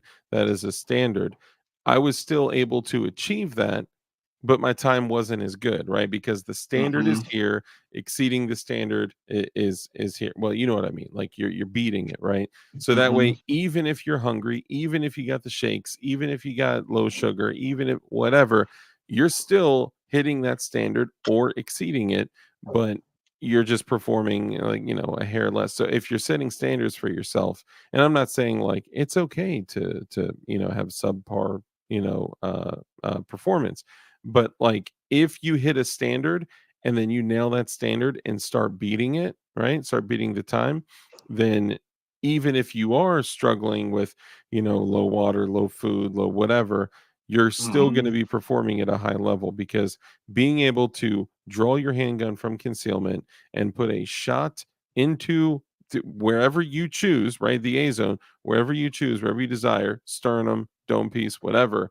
in a second or less or 1.25 or less, even if you're hungry, like, okay, let's say you hit, 1.05, okay, 1.17, 1.24, right? Like you're still, but remember that quarter second could literally be life or death, right? Like if I'm pulling, around zero point 0.6 to zero point 0.7 usually from my Safari Lane holster, then like, all right, if I'm, hungry, thirsty, whatever, dying of thirst, but I can still hit sub 1 second and, crack a shot off in a noggin, you know, Yep. I can still hit the standard. So hit the standard and then work on perfecting it and polishing it.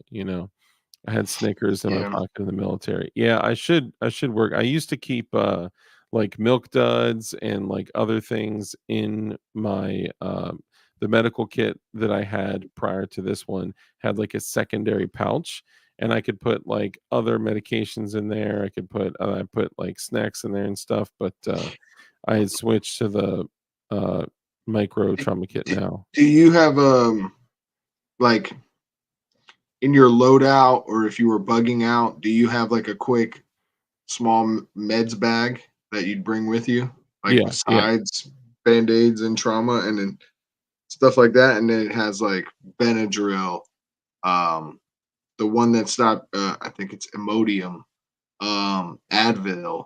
Yeah, Uh, Benadryl, Pepto tablets, and so I yeah, went with the chewable tablets because they're yeah, dry, even if they bust open or whatever, they're still, good, and the worst that happens is you end up with chalky shit all over your kit. yeah. But Benadryl for several reasons, allergic reactions and all that, you can literally save someone's life or your own. Benadryl, Pepto tablets, Advil, Tylenol, and my 2 personal medications. And what I Nice. did is for my medications, also liquid IVs. Keep some of the pouches Yep. of liquid IVs. Vitamin, is it the vitamin C powder? I keep in there as well. I don't have that currently, but in my medical kit, I put some other stuff in there, which is like steri strips, which are huge for like if you get like cuts and a How huge how gash on your how arm. about a flask of alcohol?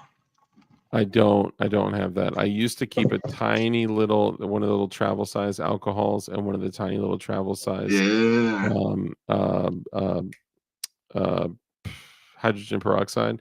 But I noticed that like the size of my you want to see my old here, watch this shit. sure. This is my old medical. Um, yeah, MRE packet is good. Like you, as Minutemen, you need to be able to have sustainment. You know, you got to have water. You're gonna need some kind of meds. The older you get, you're gonna want that Advil, boy.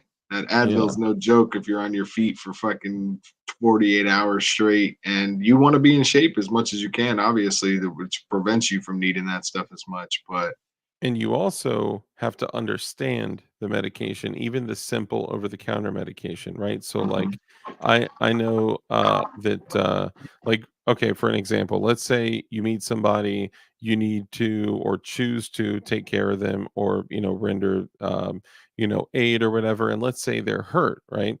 And you're talking to them, and they say like, oh, I have you know, kidney issues or whatever, and they're in pain and whatnot, and then you give them Advil. Advil is filtered through your kidneys, and it can literally mhm, send somebody into kidney failure if they're depending on their health. So like you need to know that like okay, acetaminophen is filtered through your liver, so you can give somebody with mhm. kidney issues acetaminophen safe. And I'm not a doctor, and I'm not giving out any health medication information. I'm just giving an example. Even knowing your milligrams, right? So like Yeah, yeah, if something's 200 milligrams and you want to take 800 milligrams, you need to know I need 4 of these, right? So yeah. that kind of stuff, because stuff comes in 500 milligram dosage and 200 milligram dosage. So just Yeah. know what you're packing away with you. That if you were like, okay, when I do take Advil and my back's hurting or something, I need at least 600 milligrams to start feeling that pain go away. So So carry multiple doses of the 600 milligrams. If that's 3 pills, you carry 12. so I stopped taking Advil when my daughter was born. I used to take it a lot, and it was bad. And Not good. I took it because my back was hurting, right? Yeah, But it got to a point where I would you take rely it. on this shit. Well, worse, it got to a point where because of my history with substance abuse and all that stuff in the past, like long, long, long, long, long time ago, my kidneys were in bad condition. Hmm. And I was taking Advil because my back was hurting. But I realized at some point, like literally in the hospital when my daughter was being born, that I was taking Advil, and my back hurt more after I took it. It wasn't my back hurting, it was my literal kidneys in Yeah, pain, right? So I stopped damn. taking that, and I completely cut it out. Well, the other day, from I've been okay, jump roping is like a huge, like a great way to cut weight. Hell And yeah. I started doing jump roping, and for $20, getting a weighted jump rope and adding 5 to 10 minutes of jump rope a day into your, like, that's one of the things that's helping me like shave down on a bunch of weight. And I would encourage that for anyone. But for some reason, my traps, my neck, my everything was, I was in like such terrible pain. And for the first time in 2024, I had to take one 200 milligram Advil tablet. And Hmm. I felt like, terrible, like almost like I The was. other thing Advil does is it eats the coating in your stomach. It's Yeah, whatever it is, it's so acidic, it's so I heard toxic about that that. that shit will eat away your intestinal lining. And your esophagus if you don't like fully swallow it and stuff. Yep.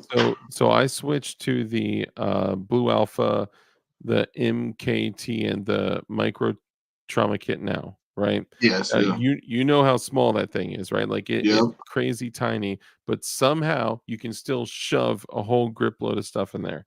The one that I had prior to that was this. Oh It yeah. it is Big boy. massive, bro. Like I could barely sit down with this in there, right? Hmm. And the pouch up front has small medications. And what I do is, so for DLD hardware, I have this thing that seals things up um in like plastic bags like this, right? Hmm.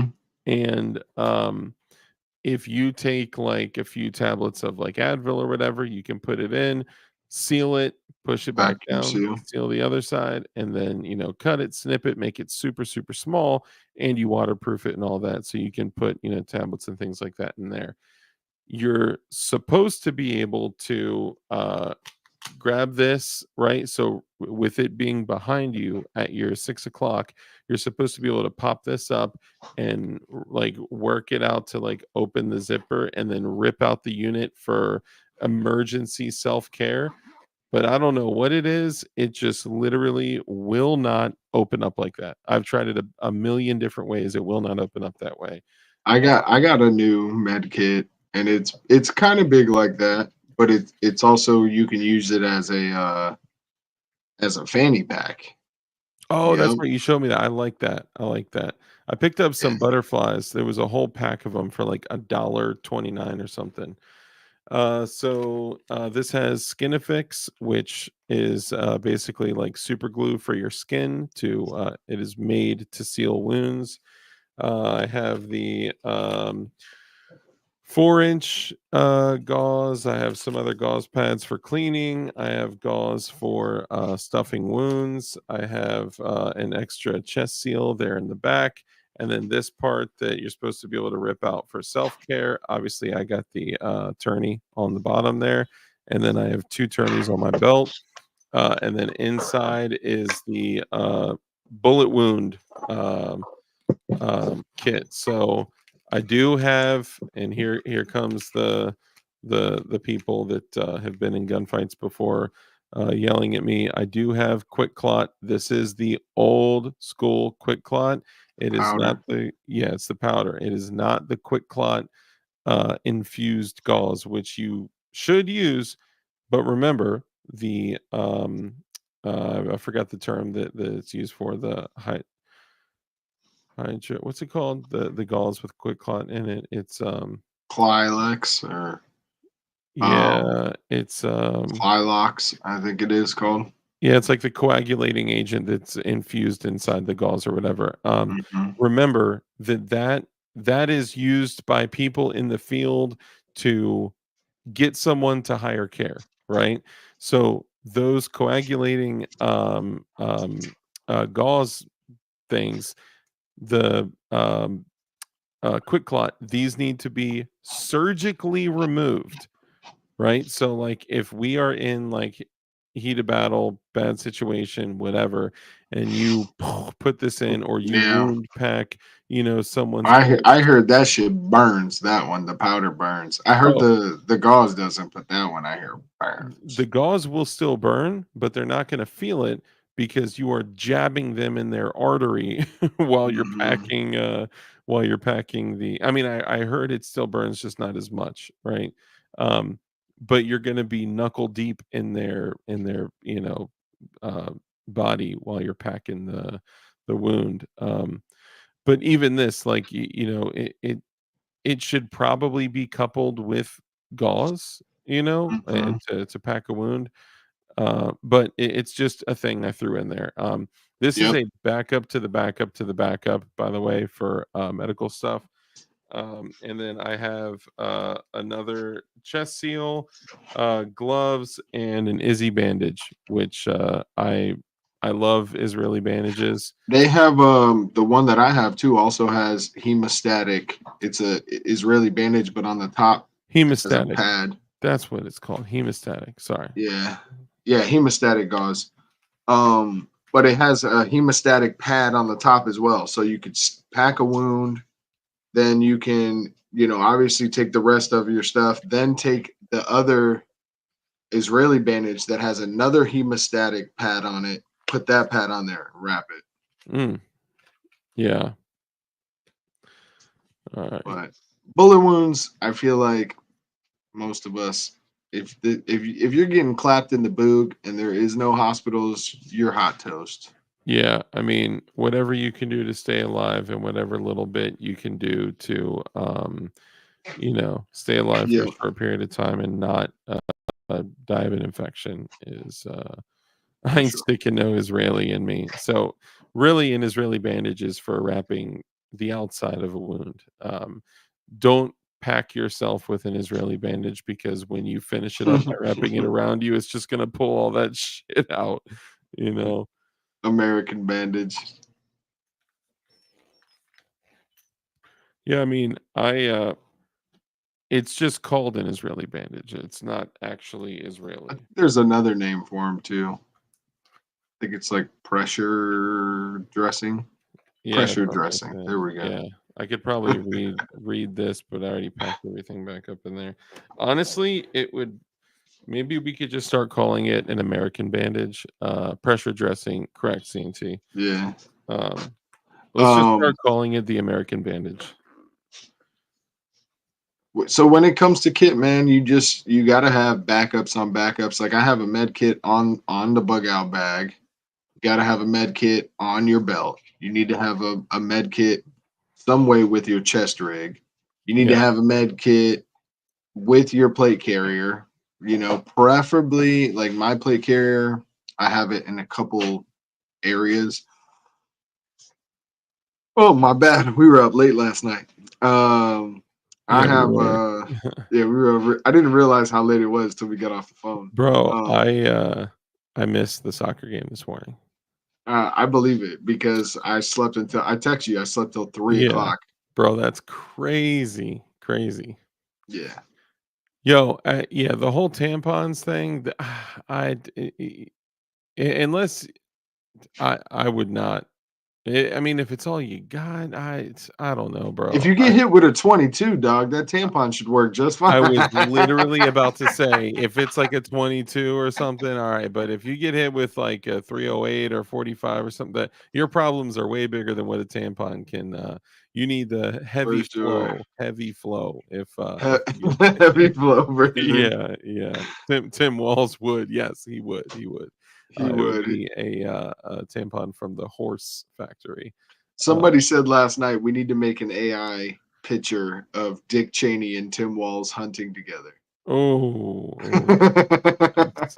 And then have them hunting for horses somehow. Like, but yeah, so I think it's super important to have very low pro, low vis gear to hide the fact that you're armed, to hide the fact that you're equipped, to even if you have AR mags all over you, if you can. So like one of the things I got, I'm not going to go digging for it, but it's a inside the waistband Kydex mag carrier for an AR mag, right? Yeah.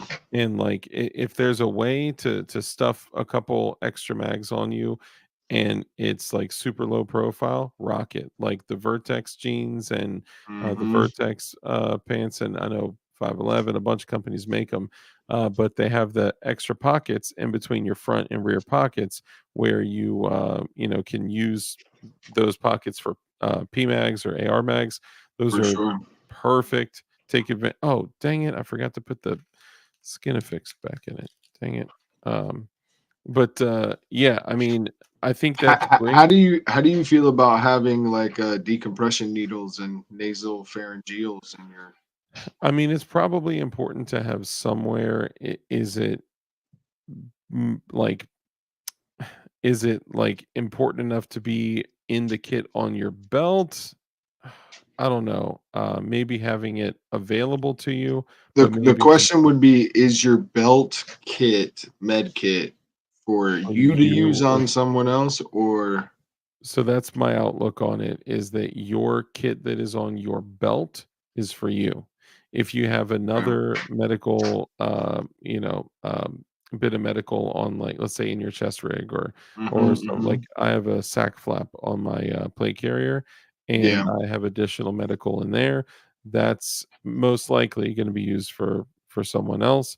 I don't yeah, currently have a decompression needle or a nasal pharyngeal thingamajig in yeah, there currently. However, if I was going to, it would be in there because I'm not going to be, you know, installing that on myself, right? Like I'm not hmm. going to be, using those items on myself. So those would be for somebody else.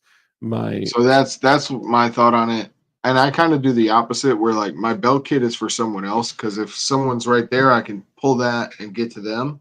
And then I'm also loading like lightening the load on my belt at the same time. But the other one is more like pack. It does have um nasal pharyngeals and um the needles and everything, because Mm.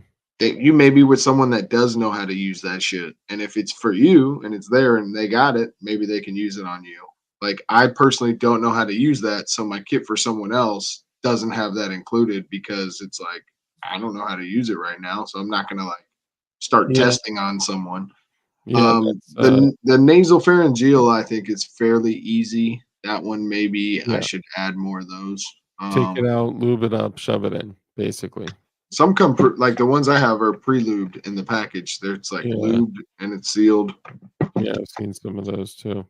Yeah, Mhm. I mean, I'm it's probably a good idea because if my kit on my belt is gonna be used for me, see, I'm thinking from the standpoint of, like, I may have to be the one dressing my wounds from my belt, but you're right, if it's for me, whatever is in there, they is likely gonna be somebody else administering it on me, like one of the guys administering it on me, so, Mhm. that's probably a valid point. I don't know if I can fit it in the micro trauma kit, Well, the only reason I say the belt kit, I make it not for me, because if I'm laying out on my back and that belt kit's on my back, they're yeah, gonna have to roll me over to pull that shit out. So I'm like, hopefully, so whatever is for me is gonna be on the front. That way that they can. that setup though, it is, I mean, if you and communicate with your boys, talk about your kit, talk about what you got, because like mine, like me and the dudes that I would likely be with if something popped off, they know that they just have to reach behind to the small of my back, grab the tab, and yank that thing out, and they're gonna get it. And I Mhm. know the other dudes, like some of them are literally Molly attached to their belt, and I'm like, bro, that's first off, you're gonna be in pain and you're getting rolled over in pain, and I'm literally gonna have to take your shears out of your kit and shear your own ish off, or take my knife out and literally cut your kit off of you to treat you. Like that's no one wins in that situation, right? Like Yeah. Well, but I they're not mean, gonna need it anymore, so you might as well get that bitch off. hopefully they need it in the And future. hopefully you have access to your own shears at least. Yeah, Like, yeah, I like having shears, quick access. That's one thing that I keep like outside of my med kit, where it's like a tool that I could use before I even get the med kit, is like, do I need to cut something off? Do I need to cut something like that off? Am I stuck somewhere? Did my kit get me stuck yeah. in a tree thing and I have to cut my own kit off? Like, my shears are something I keep real close to Yeah, I mean everything. that's a valid point. I don't have them super accessible, so that's a good point. I also like the kit that I got. I got it in a trade. Shout out to my guy out there. Thank you. You know who you are. But it came with a whole suture kit and surgical kit in the sack flap, and with level 3A ball sack protection, which is great. Uh, but like I don't know. Am I gonna be suturing mofos up in, full boog mode? Probably not. Not out in the field, at least. Maybe if I Yeah, can get you back, I could definitely suture someone. I could suture myself if I have to. for sure. Yeah, Um, absolutely. Yeah, that's no problem. But yeah, yeah. I think suture kits are good to have around. I think if see, the biggest thing for bugging out is if you have to dip, it's not possible to carry everything that you would want. Like, you could want more shit than you're gonna be able to take. For sure. I would have, bro, the biggest thing I would have a problem with leaving behind the All your ammo. guns, I the mean, yeah, the, ammo. the guns for sure, right? But like the ammo. I mean, like even if okay, so let's say I'm gonna run dry on ammo before my guns Mhm, stop working, right? Like that's for just sure. the way the tools and consumables are, and knowing that I will have shelves and shelves and shelves and shelves and shelves of ammo. Like, oh, it's back there. I'm gonna get a radio flyer, bro. I'm rocking the radio flyer. Yeah, The pull that ammo. bitch in the wagon. I'll do something. I don't know. Make the youngins carry that stuff, but You could always start placing it places, man. That way, it's in different locations. You don't have it all in one spot. There's just, Yeah, yeah. you know, Teflon tape with a layer of duct tape over the top and go back to work. Emmy, thank you for that. So, Teflon tape yeah, can also Teflon be tape is used for other things too. Teflon tape is could be used for energetic things too. So, nice. Blade Boy, bro, great to see you, man. Great to see you. Yeah, the PTFE tape, you can basically dip it in like aluminum powder and then take it out and wrap it up in something to, create pressure, and then just throw like a fuse or something in there, and then, poof, you know, it's got to have some type of oxidizer like aluminum or titanium or magnesium or something like that. Um, got to build. E-bikes are no joke, bro. Tuck's right about that. Having an e-bike would be, or even a dirt bike or a quad or something. Um, if you got to go on foot only, yeah, it's gonna be a different game than if you got an e-bike or something that you're not on foot. Bro, and e-bikes, you know how loud they are, right? Silent. Silent, bro. It's crazy. And you can Yeah. literally purchase solar chargers that fit in your setup to where like I mean, I would love to do something like that. And some of these like the zero Hmm. bikes, bro, the zero e-bikes go from 0 to 60 in like Sick. t- I, 60. 0 to oh bro, they are straight up motorcycles. Like they're not like bikes. They are straight up Damn. motorcycles. 0 to 60 and like I wanna say, I don't wanna misspeak.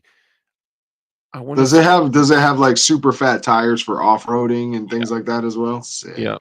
I wanna say it's under 4 seconds, bro.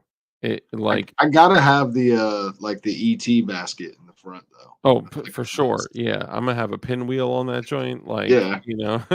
start going like 0 to 60 in 4 seconds. It's like, "What?" And just No, you don't going like want crazy, that. you know? But I mean, like a nice mag carrier in the front would be some type of like hold the Yeah, pack. yeah. You got to have stuff, everything like that.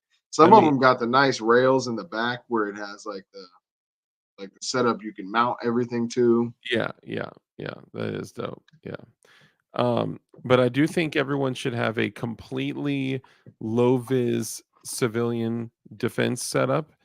A so it at least a handgun and several magazines, knife, um, flashlight, so separate handheld. You should have a flashlight on the gun too, and the hot sauce and medical on you, and no one can see it. Completely concealed.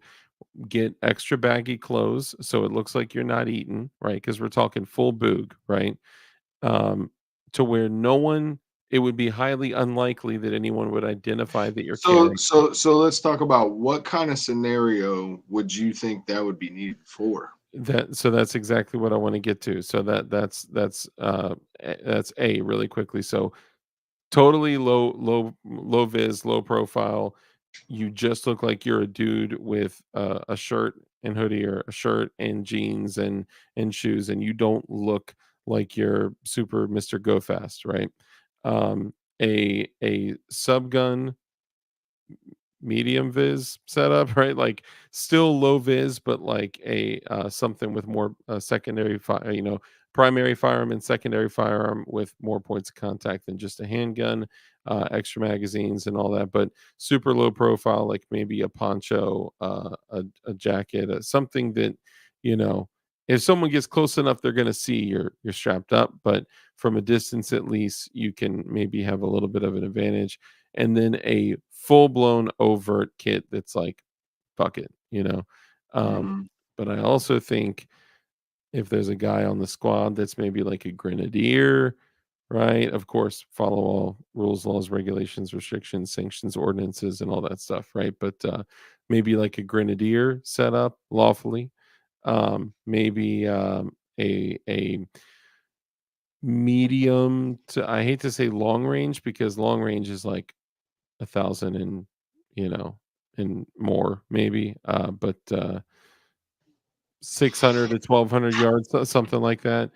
Maybe a long range setup, but at the absolute minimum, I think you should have totally low pro, low vis civilian setup, subgun setup, or something of the like. Even if it's not like subgun, like pistol caliber, it could be 300 blackout or whatever.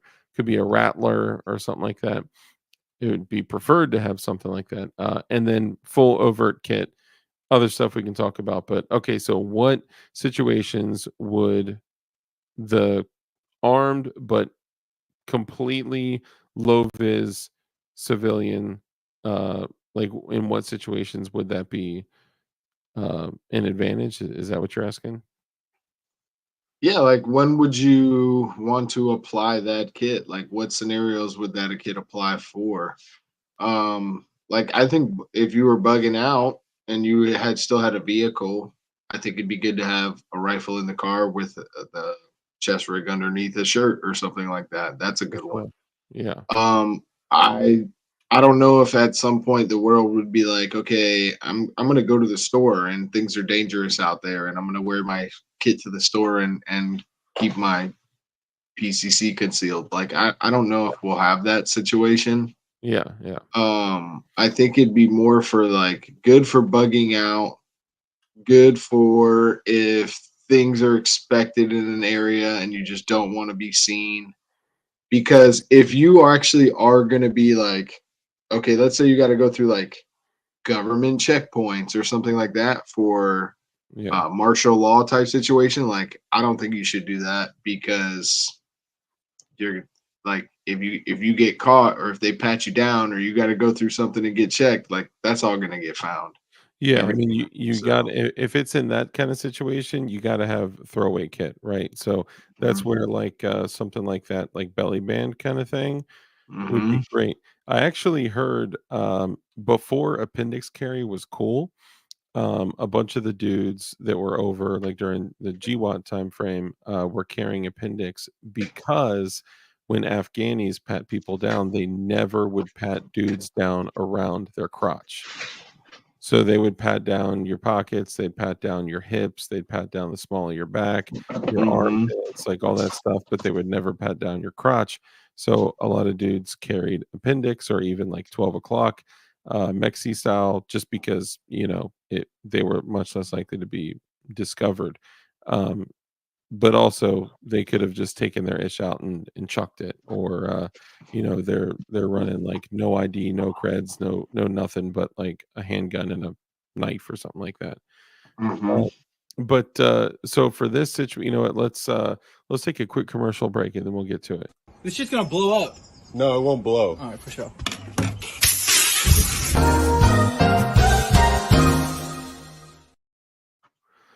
All right, we're back, ladies and gentlemen.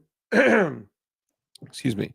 So I think for looking back at like the Selko's diaries of him being in a world without rule of law, in post Civil War Bosnia, one of the things that he had said is that everyone was just kind of walking around, like trying to trade things, going to like they ended up taking, like, I think he said a block or a couple blocks that they ended up making into like a makeshift trade market, right? It's like that's where people went to trade. Um, and basically he said if you went out and you were like clearly armed, or if you went out and even were just wearing a backpack, there were people literally squatting, watching the streets to just shoot you. And then once you bled out, they would come take your backpack, right? um, if they saw you like taking a shit in the backyard, they would know you were eating. If they saw like, whatever, those Mhm. types of things, they were looking for that kind of stuff. So one thing that he had said was if you in advance purchase clothes that are extremely baggy, it would look like you were withering away and losing weight, even if you were staying fed, right? Um, and he actually, I think, if I recall correctly, he said he traded uh like two a lighter for like two handguns, a bunch of magazines, a bunch of ammo and stuff like that. Like one big Sick. Yeah, one Bic lighter. And for the people out there, when we talk about like, disaster scenarios where people are desperate, chicks will be tricking for Bic lighters. Right? Because like we're tricks for Bics, like straight up. Like they're if you think about how many fires can you set with a Bic lighter, how many things can you can keep warm, you can, sanitize water, like make drinking water, you can like there's an endless amount of like thousands of lighter strikes that you can so those are priceless. So pack those things up. Matches, all sorts of things like that. Mhm. Those would be gold in a situation like that. But if you need to go out on a small manpower, so like 2 3 dudes, something like that, if you need to go out and you don't want to um, look like you're an aggressor, but you want to make sure that you're armed and prepared to defend. You don't want to appear to be armed, so you want to hide a full size duty gun, multiple magazines, knife, flashlights, hot sauce, all that stuff. And maybe have access to a long gun staged somewhere, bushes, Yeah. trash, dumpster, like whatever, somewhere, right? Because even though you're in a low pro, low vis, civilian kind of situation, I would think it'd be important to have at least one, if not more, AR mags on you too, whether you go to your rifle or if you pick up someone else's rifle. But if you were to Mhm. go out and scavenge or go on runs, go get water, go to the market or something like that, to not look super like you're an aggressor, um, Mhm. you don't want to be rolling around with a rifle slung on your chest or being in full kit. So basically, appearing, um, I normal. just don't know if we'd ever get to the time of like bazaars and like the way that you find like markets and stuff in like third world countries. I don't know if we'll get there. Like I think if Publix and Kroger's and Walmart and Costco like eventually was like um still open but we were collapsed, um I don't know. Just it just seems So like I a don't think. scenario like I think we would go into full on like I don't know if there's enough people that'll stay cool. Maybe I guess like FEMA camp style, like where everyone's weak enough where that's all they do. Well, so Predators. think of it like this. So let's say, for whatever reason, right? We could say, let's say it wasn't like an all out like riots that turned to exchanges that turned into real conflicts that turned into war that turned into but because that's starting a situation with warring, right? With fighting. Let's just say, for an example, that lights went out, Yep, electricity went out, Wi-Fi went out, what it just everything is turned off. for Um, sure. everyone rushes where? To the store, right? Hmm. And within a week, everything is cleared out. 2 weeks, everyone gets the stuff that's left over. 3 weeks, like everything is starting to kind of wither away, and Yep. shit's starting to smell. There's no water. Everything's been taken. I think within a few weeks, as long as it is not like a hot zone everywhere, I think people would, just being so desperate for trade and for gaining things that they need, that's like a necessity to survive. I think that we would just naturally start going to some type of bartering, or Hmm. you know probably pretty quickly within a matter of weeks, probably first trading in like quiet and silence, and like behind Hmm. closed doors and whatever, and then eventually it would be Yeah, like, like your neighbors and people you know and yeah. stuff like And that. yeah, and then eventually it's like, okay, this is the place that we go to trade. And then of course people come and they rob places like that. People come and they so like Hmm.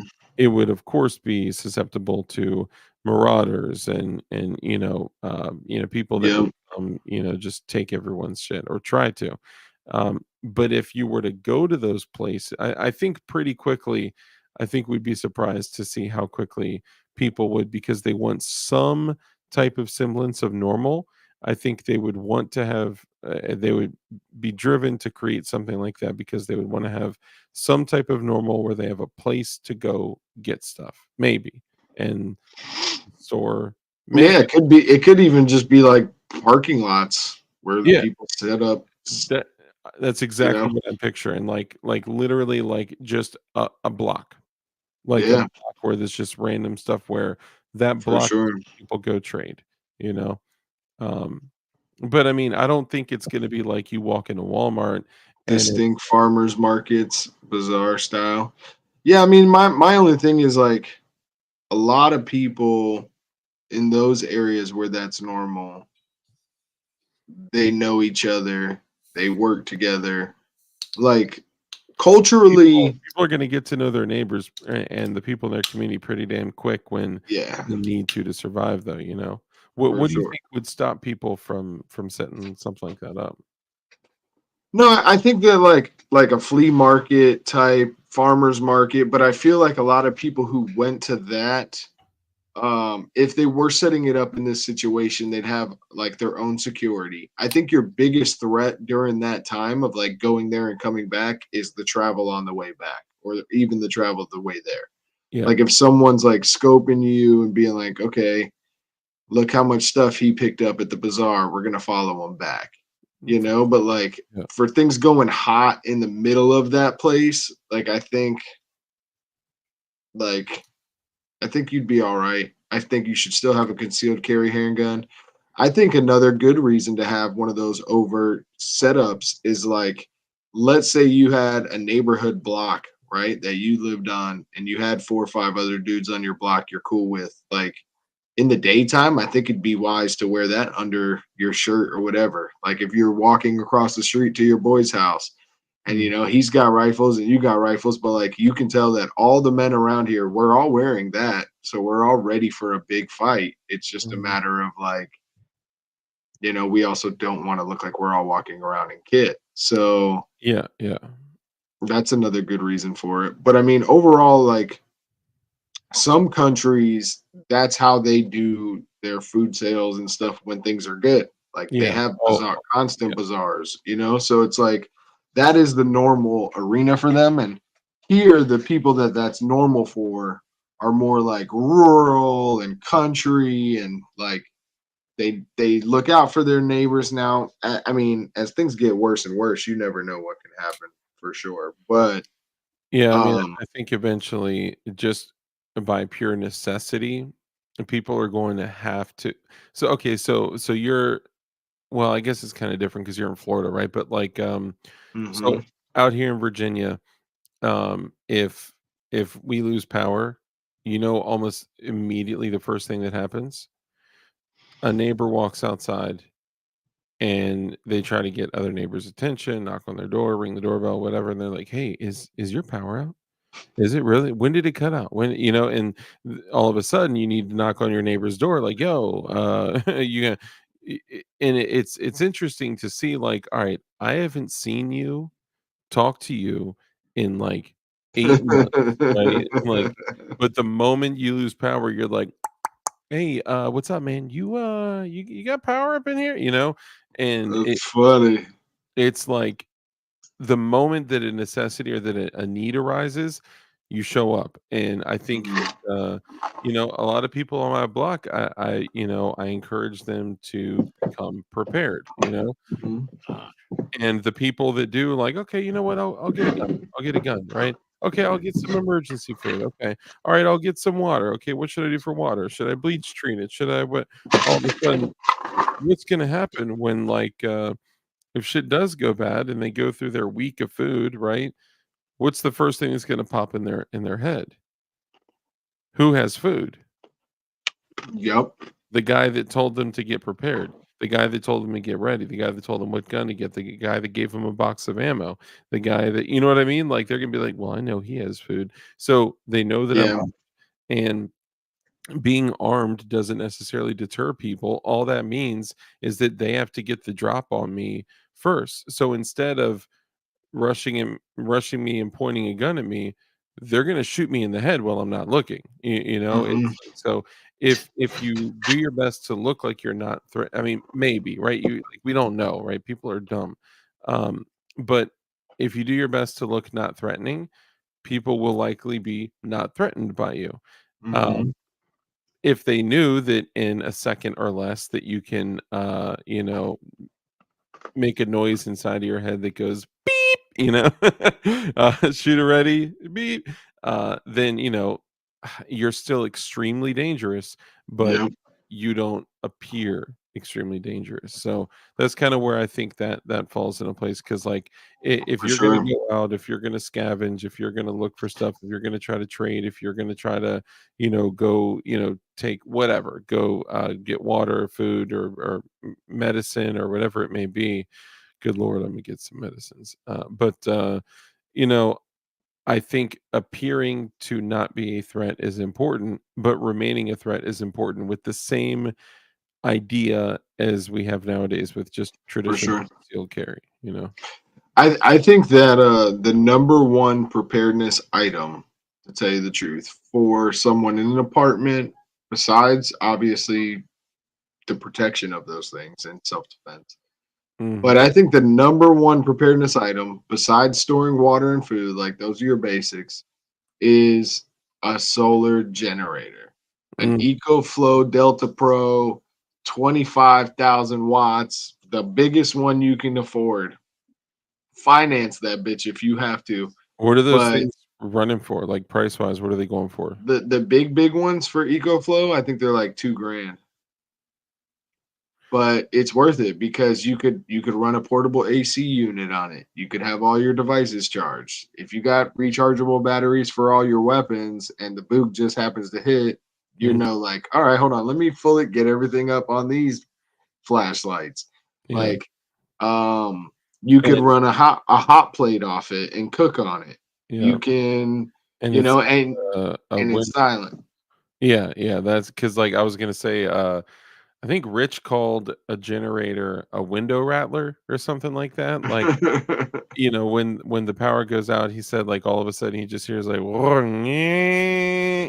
the generators are going on in the neighborhood. It's like, Florida, everybody has a generator. yeah, like that will not last. Like Hmm.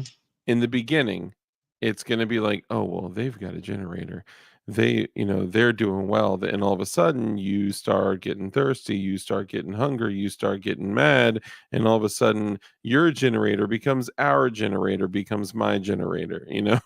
And people will, Or bro. it just becomes a spot where like people keep coming to, and then they all keep falling into the same thing, and there's like a stack of bodies around your generator.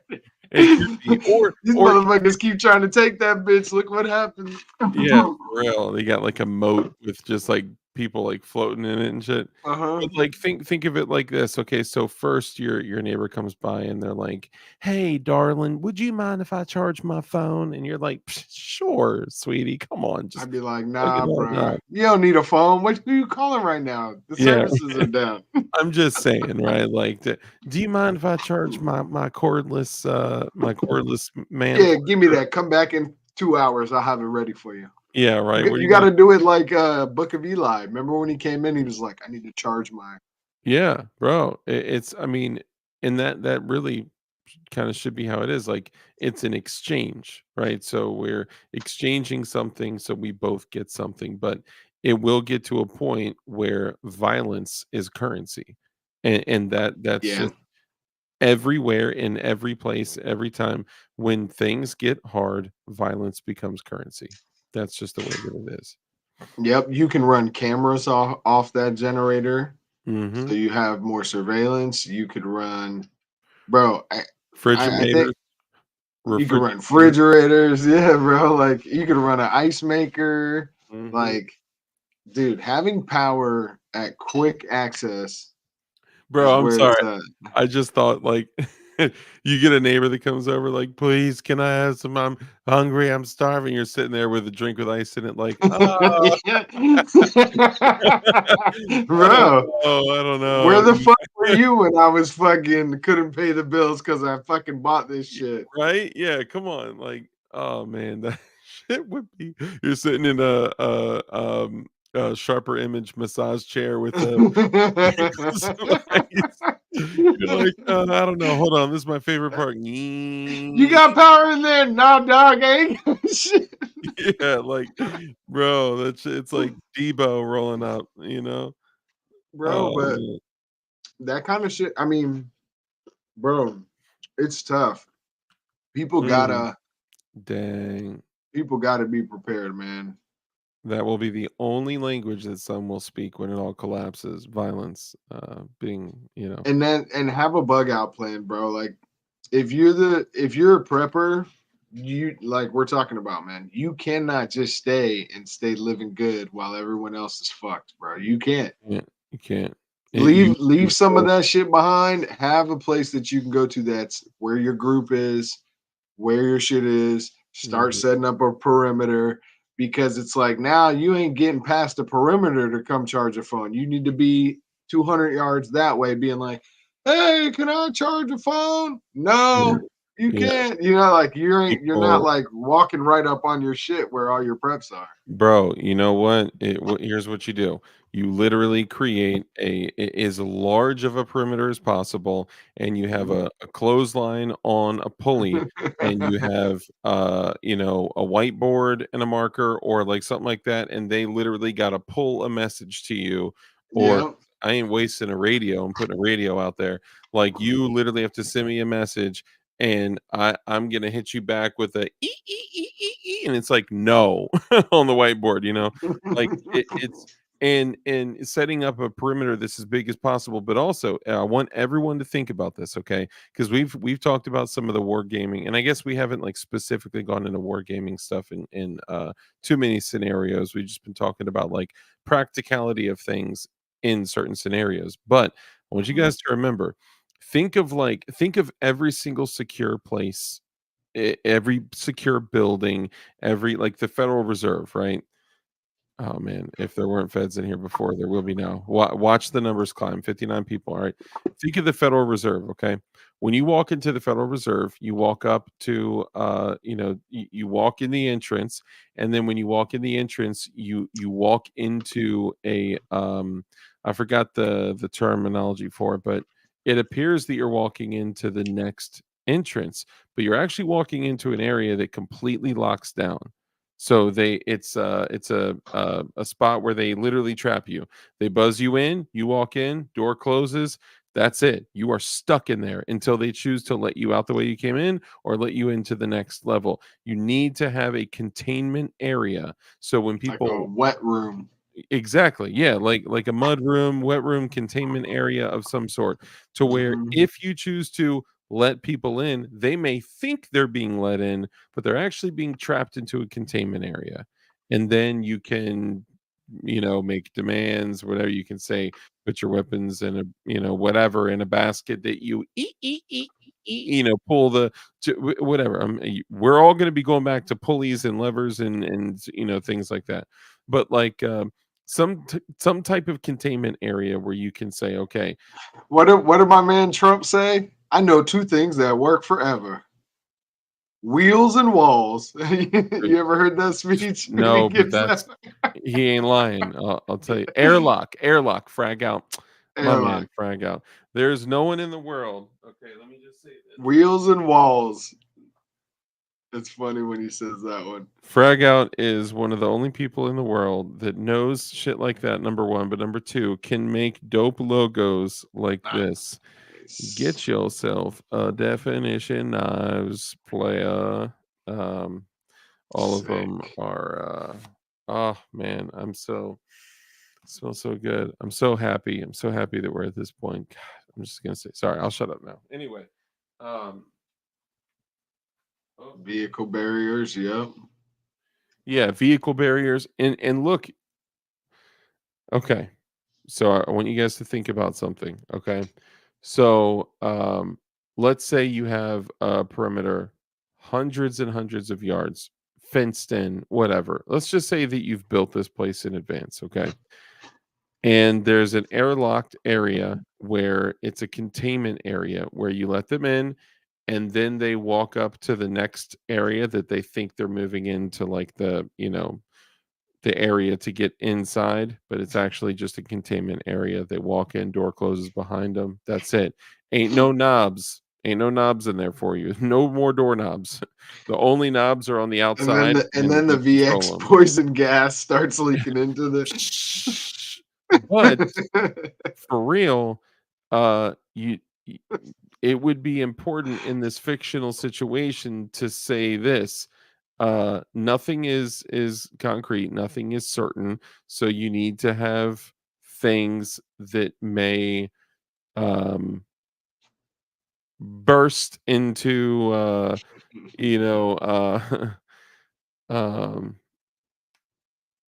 perimeter control. Aggressive negotiations. Yeah, so like if someone were to, climb over something, dig through something, I don't know, right? Like lock pick something, whatever. There should be a way for someone to trigger something that could very quickly change their mind. And it may not even be something that's totally, lethal, but something Booty traps. booty traps. Booty traps. Booty traps are good. We could do booty traps. Yeah. I think I went to a strip club in Florida called the Booty Trap. Oh no, it's the Booby Trap in the L Dub. Yeah, That's right. what I said. I said booby traps. That's what I said. I said booby traps. Name that movie. That's from Goonies, dog. Oh, I wanted the viewers to name the movie. No, I'm kidding. But oh hell yeah, Blade Boy. Thank you. Yeah, check it out. Definitionknives.com. Definitionknives.com. Definitionknives.com. Sorry. Okay. So anyway, um, yeah, I mean, look, dude, I probably can't say that. Yeah, I mean, if there was absolutely no rule of law at all whatsoever, then yes, someone could absolutely make a very rudimentary design that if a door is pushed open or if a lock is defeated or something like that, the manual swinging of a door when it's not planned for, right? Could set something off to maybe slow down. You could just have a guy with a gun standing behind the You other could just have door. a guy with a gun, or but remember the false giving somebody the false sense of safety is a powerful tool, because if Yeah. someone has a gun on them, they're gonna be like, oh nothing, I promise, I'm so nice and kind and all that. But if they think they got the upper hand on you and they don't, all of a sudden they walk through and and they can't see. They got shit all over them and their eyes and face and hands and torso, and they're like, Tar and feathers. yeah, yeah, right, Tar like, dropping. yeah, Feather. right. But dude, I mean, there are a bunch of ways that you could set something up to just like give somebody a warning to where it's like, For yo, sure. that was warning number one. You walk over the next threshold, bro. The next one is not going to be so warning-y. Um, anyway, but yes, For I think sure. people should. You got to give him the Chester Copper Pot. Yes, yes. And I think people should, get comfortable with different types of chemicals as well while we're in this whole thing. No active promo code right now. It's the basically all of them are under $100. They're all priced at 99, but the Journalist and Birdshot are priced at 59. The DK1 and Boyd are priced at 79, and then the Co-Pilot is priced at 69. That's their current prices. And actually, You it's can funny. try some discount codes. You can, and it will say funny things if you try discount codes. It's like, bro, you actually thought that was gonna work? LOL. It's kind of funny. Wise guy, eh? Yes, the wise guy. Noisemakers, yeah, and noisemakers too, bro. Mhm. Noisemakers work. Okay, so then in this case, so this is a question I would ask you. Do you think a subgun setup is an important setup to have? I mean, the more the merrier. I don't know. I mean, I think that you could get that 4-inch 300 blackout from Sig, and I'd rather have that. But you can't get that. You can get a subgun for way cheaper than you can get one of those. I think it's the is it the Yeah. MCX or is it the Rattler? It's the MCX Rattler, and Yeah. it's a 5.5-inch 300 blackout, which is great because they were super. I mean, I'm look, I'm not a SIG dude, but they said, okay, we're going to change the rifling of the bore to be a 1-to-5, which means out of the first 5 inches, you get a full rotation of the bullet. I've seen dudes clap targets at 400 yards with a 5.5-inch Rattler. Like You that's can shoot it folded. You could have it yeah, folded underneath and pull it up. Bro, that yeah. that to me is the ultimate sub gun. It's the ultimate bag gun, straight up. And you can run like, if an SOT out there wanted to convert it, they can convert it to a machine gun. Similarly that they would an AR. But yeah, it's dope. Your mom's box. Yes, Fluffy. Um, but like in what situations could you use a subgun setup? Because you still want to, like with your so the same idea is like concealing all your ish and looking like you're not a threat. Like you wanna All right, so I think subguns are better for assault. Going on offense with a subgun, I think, is Mhm. better than being on defense with a subgun. Sure. Yeah, I agree. Yeah. So, pistol wise, like if you got 20 plus rounds in a pistol with a reload and you got 40 rounds there, I personally would take my pistol in a defensive situation over a subgun. I'd rather because I can shoot and run and be more mobile, and I'm not having this thing in my hands that is shooting the same thing that my pistol's shooting. Mhm. So, I mean, I like subguns for what they are, but like they're originally designed for like full auto assaulting, running covert operations. Like you can still somewhat use it for that in a semi-auto. Like, yeah, I mean, if you got the binary, if you got things like that, that's still Mhm. good. But It's also used there's other benefits like, if you're using it in a, some type of shelter where you don't want mhm, overpenetration or, yep, you yep, know, a an area that's more heavily populated or something like that. Or hmm, also, if you're using like 147 grain standard pressure with a can, like that's going to be way more quiet out of a subgun than a suppressed like 5.56 or something like that because you're yeah, still going to get that sonic crack. So I mean there are some benefits to it, but then again, like you're saying, you know, you're moving with more mass, you're moving with more weight, you're moving with more, something that you're likely clutching to with both hands.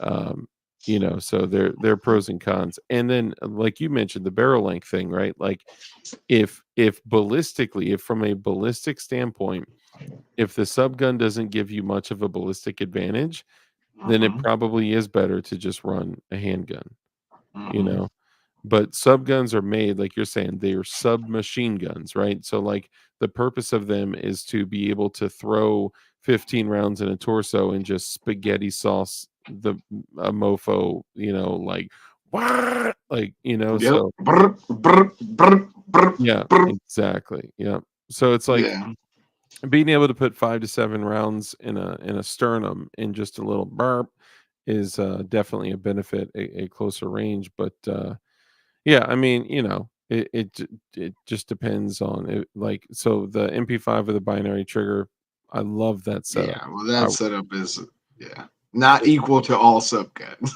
yeah, yeah, it's a different, but like the Scorpion's way larger than the MP5 Way kit, larger. Now right? the micro is solid as a solid option. I think But I think we look more at instead of like subguns as more like bag guns. Yeah, yeah. is kind of how I would see it. Like, how could you carry? Because if it fits in a bag, most likely you could probably fit it under a trench coat or a poncho or something like that as well on a single point. Mhm. But bag guns, like Tuck says, that the Flux Raider, I think, is a solid. That is a sweet option. When you start talking about suppressed, now you're talking about adding length, and you're adding, like, there are suppressors now that you can get that are pretty short. Yeah. But I feel like you're carrying a lot of stuff when it's like you can run the pistol, like, unless you're. So that's I'm torn between all that. Like, I like sub guns for what they are. If you got like a niche one, like the Mhm. MP5 5 micro with the binary, even if you didn't have the binary, just the size of that alone. Yeah. But also, Um, like you're saying, like, let's say so like that, MCX Copperhead or whatever, the mhm, 4-inch sub gun, like, that is the same barrel length as a Glock 17, right? So, like, there is no, like, ballistic advantage, we're not sponsored by them. There is no ballistic advantage to, having that. The only actual advantage is what's up, Kimball? Good to see you. The only true advantages are like ergonomically, you have more points of contact. You have, mhm. if it's an actual sub machine And gun. then the question is like, if you're at 15 yards, do you need those points of contact to put the rounds on the target? Like, we talk about being proficient with your pistol. It's like, Yeah, yeah. I don't know. Like, do you really need it in that situation, or would you have gotten the same work done with the pistol? I mean, need, uh, need probably wouldn't be the way that I would describe it. And you're probably going to be faster with the pistol. The only thing that I could see being faster is like if you've got like 3 targets, right? And you need Hmm, to put, hmm. let's say, 5 to 7 rounds, let's even say 3 to 5. 3 to 5 rounds center mass as quickly as possible on 3 targets. You can do Hmm. that with a handgun pretty quickly, right? But if you have an MP5 at low ready or high ready, and it is a sub gun, right? Literally just being like whack, whack, whack is so much quicker than, 1, 2, 3, 4, 5. 1, 2, 3, 4, 5. 1, 2, 3. 100%. You know what I mean? So like there are some benefits, but there's also, I mean, there are pros and cons to all these options. And you know what? Maybe you're right. Maybe while somebody is reaching for their sub gun slung under their poncho, we're gonna wet those mofos up like this with our pistols, like that. And I should say we, you know what I mean? Like in this fictional story that we're talking about, like Yeah, those fictional bad guys with their sub guns under their ponchos. That exactly. before we left, we said, "Man, we can do this with our pistols." Yeah, right. Yeah. Let's catch them in the airlock. Um, Straight up. ow, dude. I think One of the things I think that led me to be a prepper and really just being like, bro, Swiss Family Robinsons was my movie as a kid, the old one. really? Yeah, like, I was like, why? I as a kid, I used to think all the time, like, well, why do we live like this? When have y'all seen Swiss Family Robinsons? That was Dude, like my approach to life forever, and yeah. I just thought we could live without a lot of things. So I haven't seen the specifically in Ooh. AR-15 upper, but the it's some type of X1 carbine setup for the SIG 320 that came out like years back. Um, I could pull up a picture of it. It's basically a sub gun that takes an FCU, and if you have a MUP 24/7, it is completely unserialized and super gangster. But yeah, no, I haven't. I haven't messed with it, but I always wanted one of those. What's the ones that, like, you put the Glock into, or you can put your, mainly it's Glocks, but The you can put a lot of other guns into them. the macaronis. Yeah. The micro-ronies and the micro-ronies. You know what I would love? I got the 80-20 pistol brace. I would love the 20-20 for OEM Glocks. that's the one I got. That would be fire if we could come up with a deal. You know what I'm saying? I'm sure we could, bro. If we sit on FaceTime long enough, we'll figure out something. Yeah, Mike McClune the Goon. What's up, brother? Good to see you. You can own a cannon. Yeah. All right. So sorry. Let's get back to it. Okay. Now, it's so many times I think about this. I think about like, okay, the moment that like, you know, milk gets too expensive, there's gonna be dudes that are like, I'm a prepper, that throw on full kit and go outside and walk to Walmart, right? Like there's gonna be the dudes that just jump the gun like way too early, right? Um in what situation is it full kit time? Okay. Full kit time is, in my opinion, either you are on an assault mission, So on the offensive. for sure, or you know something's headed your way and you have time to prepare for a strong defense. Because let's say it's 3 weeks, you're not just gonna live 3 weeks in your kit at your house, bro. While you're doing chores and you're doing shit and you're keeping shit running, and Yeah. like you're not. Yeah, But if the you XO1, Blade Boy, the XO1, correct. Yeah, that's what I was referring to. It's kind of more like an SMG setup. The ones that I saw were not AR styles. My bad, Red Dawn. apparently there's like a Chinese knockoff version of the The Flux Raider. yeah. Yeah, I've seen that. It's like 129 or something like that. Mhm. And it's supposed to be decent, but they did what's his name? I forgot the dude's channel, but they broke that joint. They did? Running it. Yeah, yeah. They had to completely bend the rails back on a rock. Hmm. Yeah, which is hilarious. But yeah, I think if you are like full kit situation, always necessary at Waffle House. Good point. Pretty much. But yeah, I think that I think it those are the depends best on scenarios. yeah, and I think so I agree. Definitely being on the offensive, right? And what we're talking about is like we're talking about standing up for what's right and what's righteous, and we're talking about extinguishing evil and danger and the preservation of life. We're not talking about marauding and being bad guys. Like we're talking about still being the good guys during SHTF, which I think is imperative that we talk about. And that we always plan on being the good guys because kind of like we For talk sure. about like the body will not go where the mind is not gone. Like if you train yourself to like I'm going to be the good guy during SHTF, even though I may have to do bad stuff, um, you know, um, it just kind of sets your mindset in advance if things pop off. But if the going back to the thermostat, if the thermostat is set extra high and outside is like exceptionally violent, then it's time to go out in full kit, right? Like if you need to go out, right? And like And depending hopefully on you're going out in that group, man. The group, yeah, whether you're alone or you're in a group, it changes a lot of scenarios, yeah, man. A lot of it is vital that you have a group set up. Like think of it like this. If dudes are on patrol and they're watching a tree line, right?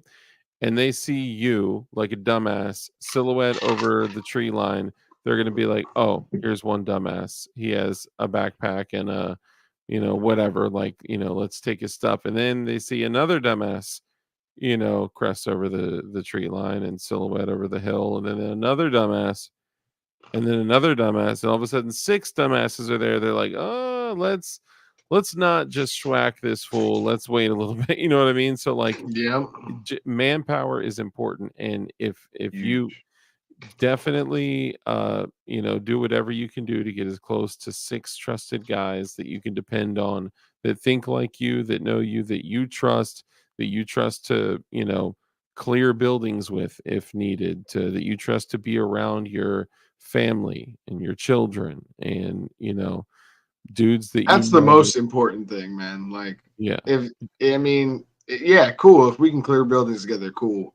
But if I can't trust you around my family, bro, then fucking I don't care that you're a badass on transitions. You know what I mean? Yeah, Like, yeah, I don't give a shit. yeah, yeah, dude, totally agree. Yeah, I could care less about your splits and your draw to first shot times if I can't trust you to be around, the kiddos and and family and stuff like that. And that's Yep, the other thing. We've talked about this a bunch, but like six guys is not just six guys. Six guys could be a group of 30 people. So straight like, up. you gotta remember stuff like that. And you also got to get your comms right. You got to have communication set up to some degree. Like just looking at what's happened in North Carolina, like your SHTF moment may not be countrywide. Your SHTF moment could literally just be your city or your zip code or your state For or sure. half of your state or whatever it may be. So there's a lot of different elements to that. So should we do like one scenario before we wrap up today? Sure. All right. I'm gonna give me 2 seconds. Yeah, I'm gonna hit the bathroom real quick too. So That's what I gotta do. yeah, you do your thing. We're both gonna hit the bathroom. Here, give me 1 second. You can go ahead and do your thing. Cool. I'm gonna put in here, um, and then we'll do a scenario before we roll out.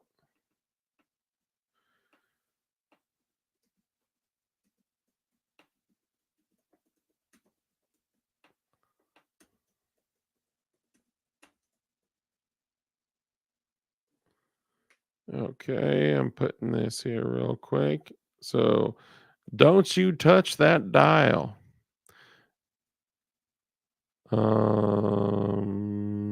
Yeah, we'll add this.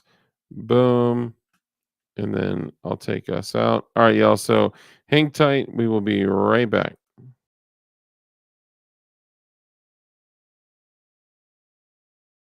This shit's gonna blow up. No, it won't blow. All right, for sure.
Bam, bam, bam, bam, bam.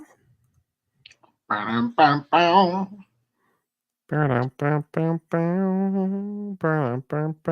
I'm almost too mad to do the show at this point. In fact, I just need to walk out of here. I can't do it.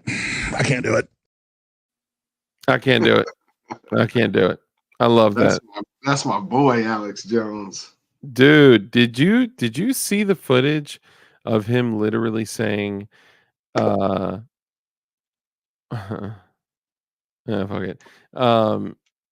He literally said on did he say September 11th? I don't know if he said September 11th, but he literally said that the Taliban is going to fly planes into the World Trade Center and they're going to, say that it was a terrorist attack. And he ran through the whole thing. Like, I don't know if like Yeah, there was another guy who did too. I actually think Alex plucked it from the other guy who like got it out there first.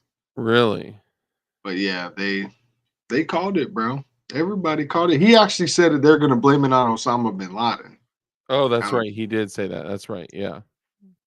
That's so crazy, man. I mean, the amount of intelligence that they had on that at that point and didn't do anything or take any action or anything. Like 3,500 Americans. We were busy running a drill, an operation drill, and the Yeah. drill just happened to be for if someone takes over an airplane. But we weren't around for this one. Sorry, Yeah, guys. yeah. We were busy. But don't pay attention to any particular dancing Algonquin students. But Yeah, anyway, yeah, sorry. Moving along. the lost plane was in the air for 2 hours. We couldn't intercept. Sorry, Yeah, guys. yeah. We didn't take advantage of the radio transmitting equipment that we installed in planes in the 90s to be Yeah. able to control them if they're ever hijacked. That's just way too difficult. Um, Building 7 fell from office fires from the other buildings. dude. Yeah, so don't forget that you need to have a beehole gun, which oh, it's too far out of oh no, you can see it right there. Let me see. Can you see that little guy? Hold on. Yeah. Bing, right there. Ah, nice. Little beehole gun. That thing can slide right in your bee crack, bro. Um Goon beam. That's right. Dancing nose hats. Yo, my man is on fire. Dancing nose hats. Dancing nose hats. Yo, you know what? That's gonna be the new thing, the dancing nose hats. All right, so yeah, so let's talk about a scenario. So Cool. let's say, dude, you know what? Before we talk about a scenario, I'll say this. I usually don't have like extremely vivid dreams. Okay. Mhm. I like do you dream a lot or like what's your situation like? Mm, no. The only time I have dreams is like right before I wake up if I'm like in and out of sleep. Like if I hit the alarm and hit snooze, I'll have some kind of dream in between that and like waking up. But like throughout the night, and maybe that's why, maybe everybody does it that way. That's why people wake up and they're like, whoa, that was a weird dream. Because it's not like it happened like 4 hours ago, and then you wake up and you're like, wow, 4 hours into my sleep, I hit this dream. So maybe everyone dreams like that. I'm not sure, or if it's just me. I only know mine. But I have had vivid dreams, and for some reason my guns never work in my dreams. Never have ammo in my dreams. Do you have the dreaded 110-pound trigger pull? It's like Nope, I don't. and it just doesn't pull. No, no, it pulls it and nothing comes out. Tell me this, and that is a very common dream. But tell me this for everyone out there: if you've ever had the 1,000-pound trigger pull dream, give me a one in chat.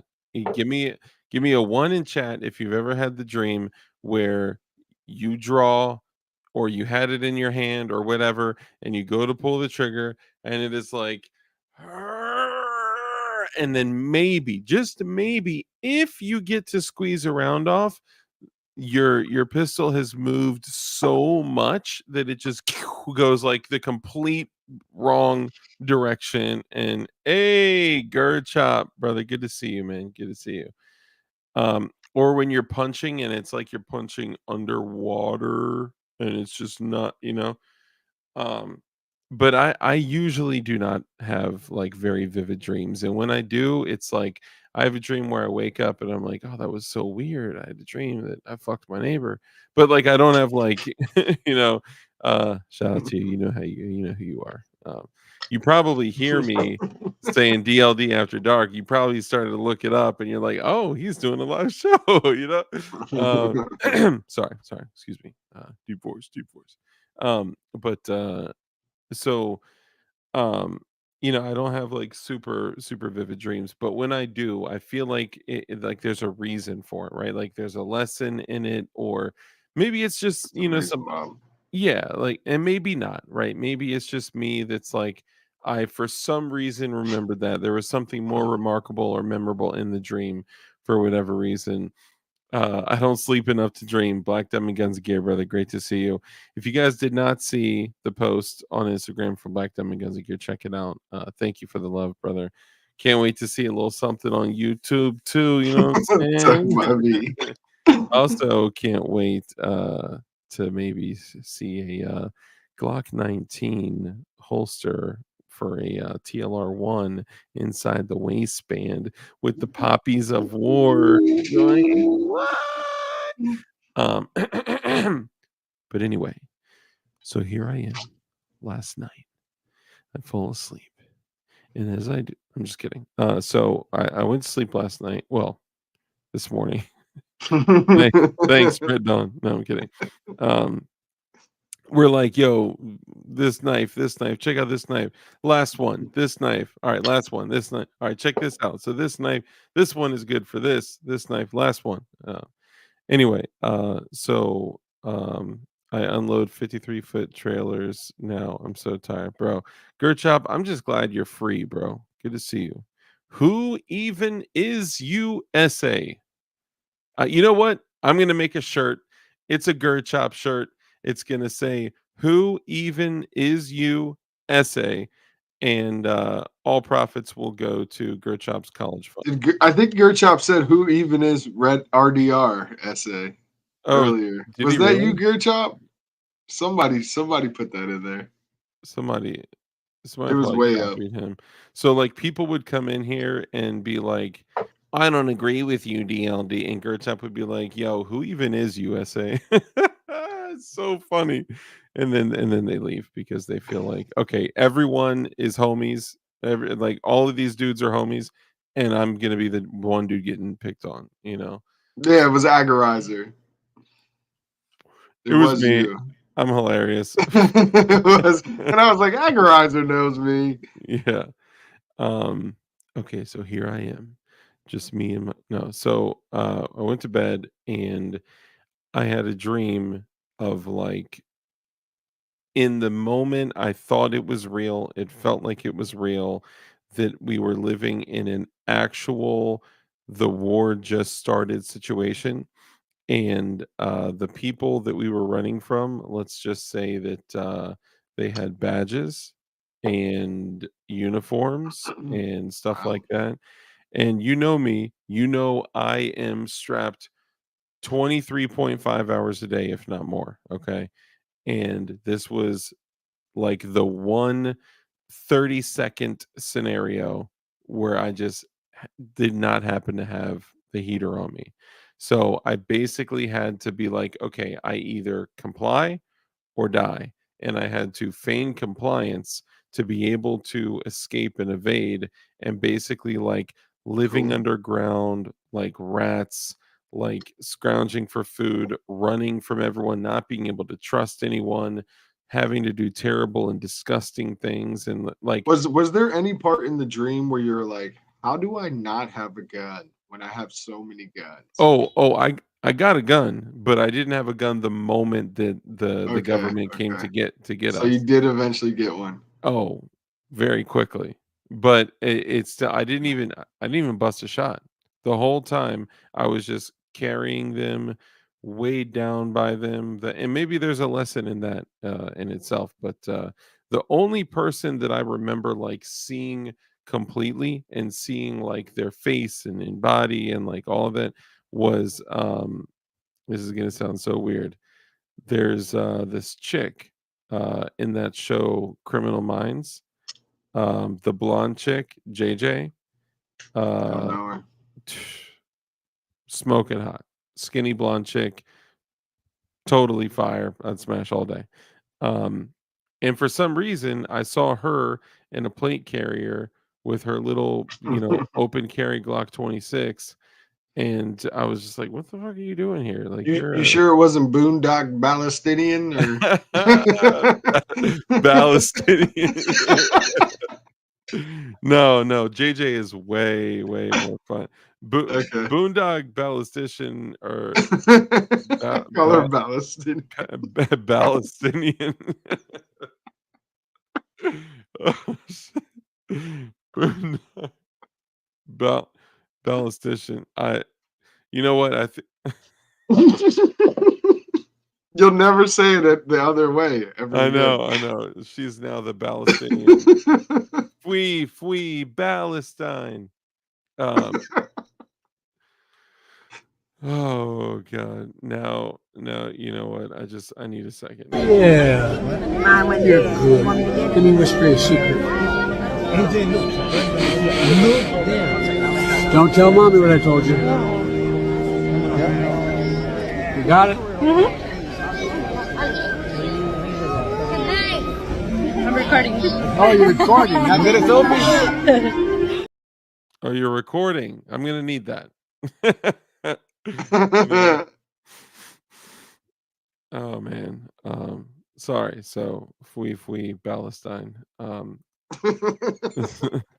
North. Hold on. What is this? North Koreans have arrived in you quizzle.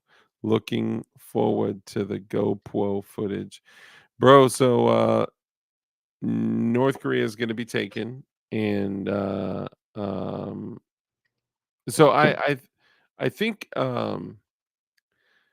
man, this could go so many different ways. I think okay, so I think Taiwan is going to be taken without them even needing to physically go in. I think they've done so much For sure.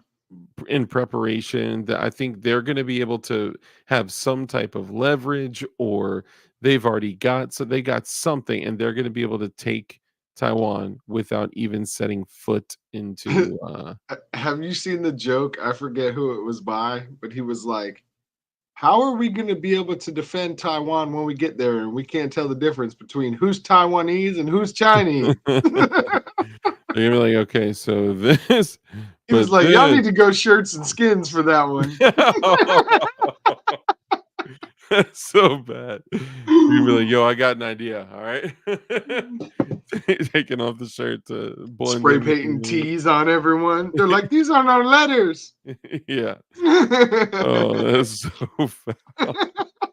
Shirts and skins. Oh man, that's great. Ice cream grandpa. What?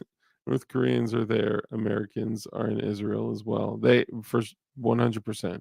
Americans are okay. Americans are in Israel and Americans are in Ukraine. There is no like, I wonder if they are. Hands down, they're there. They are there. They are there, is what I'm saying. Anyway, so my dream, war-torn city, the place that I live, disgusting, hiding underground like rats, scavenging just to get just a little tiny little bit that we could to scrape by. We weren't even able to take advantage of all the preps, of all the equipment, of all the only thing that we had basically was guns, and they were virtually useless because we didn't even use them the whole time we were there. There was a lot of people forcing other people to do things, and it was such a dark dream, and it made me think like um we don't want this. And so often we say like, man, I think it's just because we're so pissed the government and the tyranny and the overreach and the overstepping and just constantly bearing down on us and taking from us, and we're just mad at like the evil and the evildoers and the encroaching on what we believe in. So we're like, you know what? We're willing to fight for like X cause, whatever it is, right? But it's difficult to truly like think of like the real impact on what that means for us, like the real impact on our kids, the real impact on, you know, your just everything, like all out, like just the idea of no more trash pickup. Do you know what that would do in a month? Right? Like Yeah, I we mean, turn into for a India. while, I've thought of this, and I watched Barrel and Hatchet's video about how horrible war would be. And now I'm like, man, I have two sons. Like, I'd prefer this doesn't happen while they're little. I'd prefer this happens while we could all defend each other by each other's side. For sure. Because when they're little, they're just helpless. But I think a lot of it comes down to also is like we want to be the generation. Like we don't want to pass this Yeah. down anymore. Like that's a Mhm. big thing of like this shit But is going downhill fast, and someone needs to stop this ball before it goes to the bottom of the hill. Because by the time it yeah, gets there, I may be super old, and everyone might be wearing freaking Kanye West tan outfits everywhere, and no one has yeah, identity, and no one has anything besides socialism and yep. communism. And so, like, I Just think some of it status is and like, something else. Craig L, yeah, what's up, brother? Good to see you, man. yeah. I mean, I nobody does want war, but it is to the point where it's like Let it be me instead of my children. Like, yeah, it's like ripping the band-aid off. It's like yeah, at some yeah. point you got to do it. So it's like, fuck.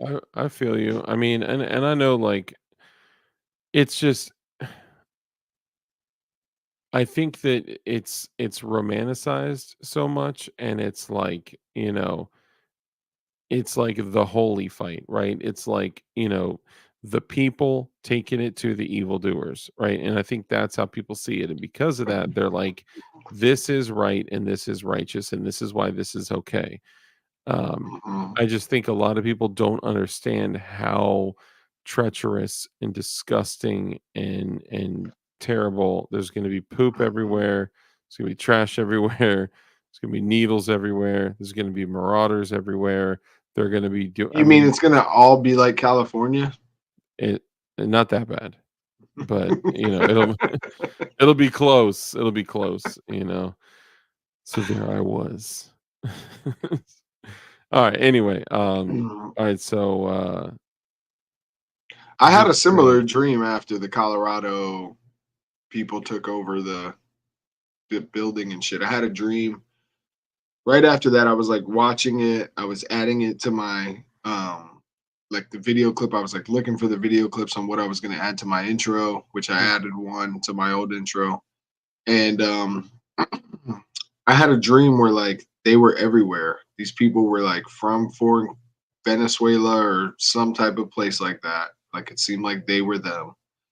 They were in my house. They were everywhere. And I was like, yeah. where are my kids? Why is my whole block covered in these people? And I was like digging through my safe.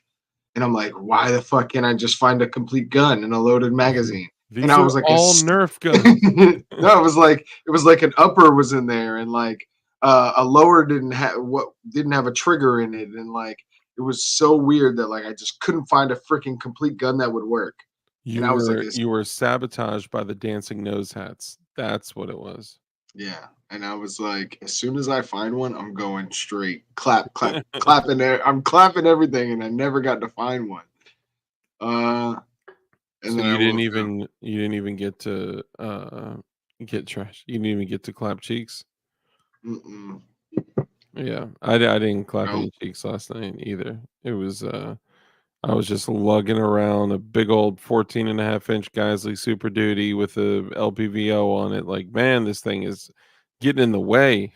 Plus, I got this super cute chick from Criminal Minds in front of me. You know, I know it's You for had the people. Geisley in the dream? Yeah, yeah, I had Nice. the yeah, but it was like painted with like just stripes of like black spray paint on it, Nice.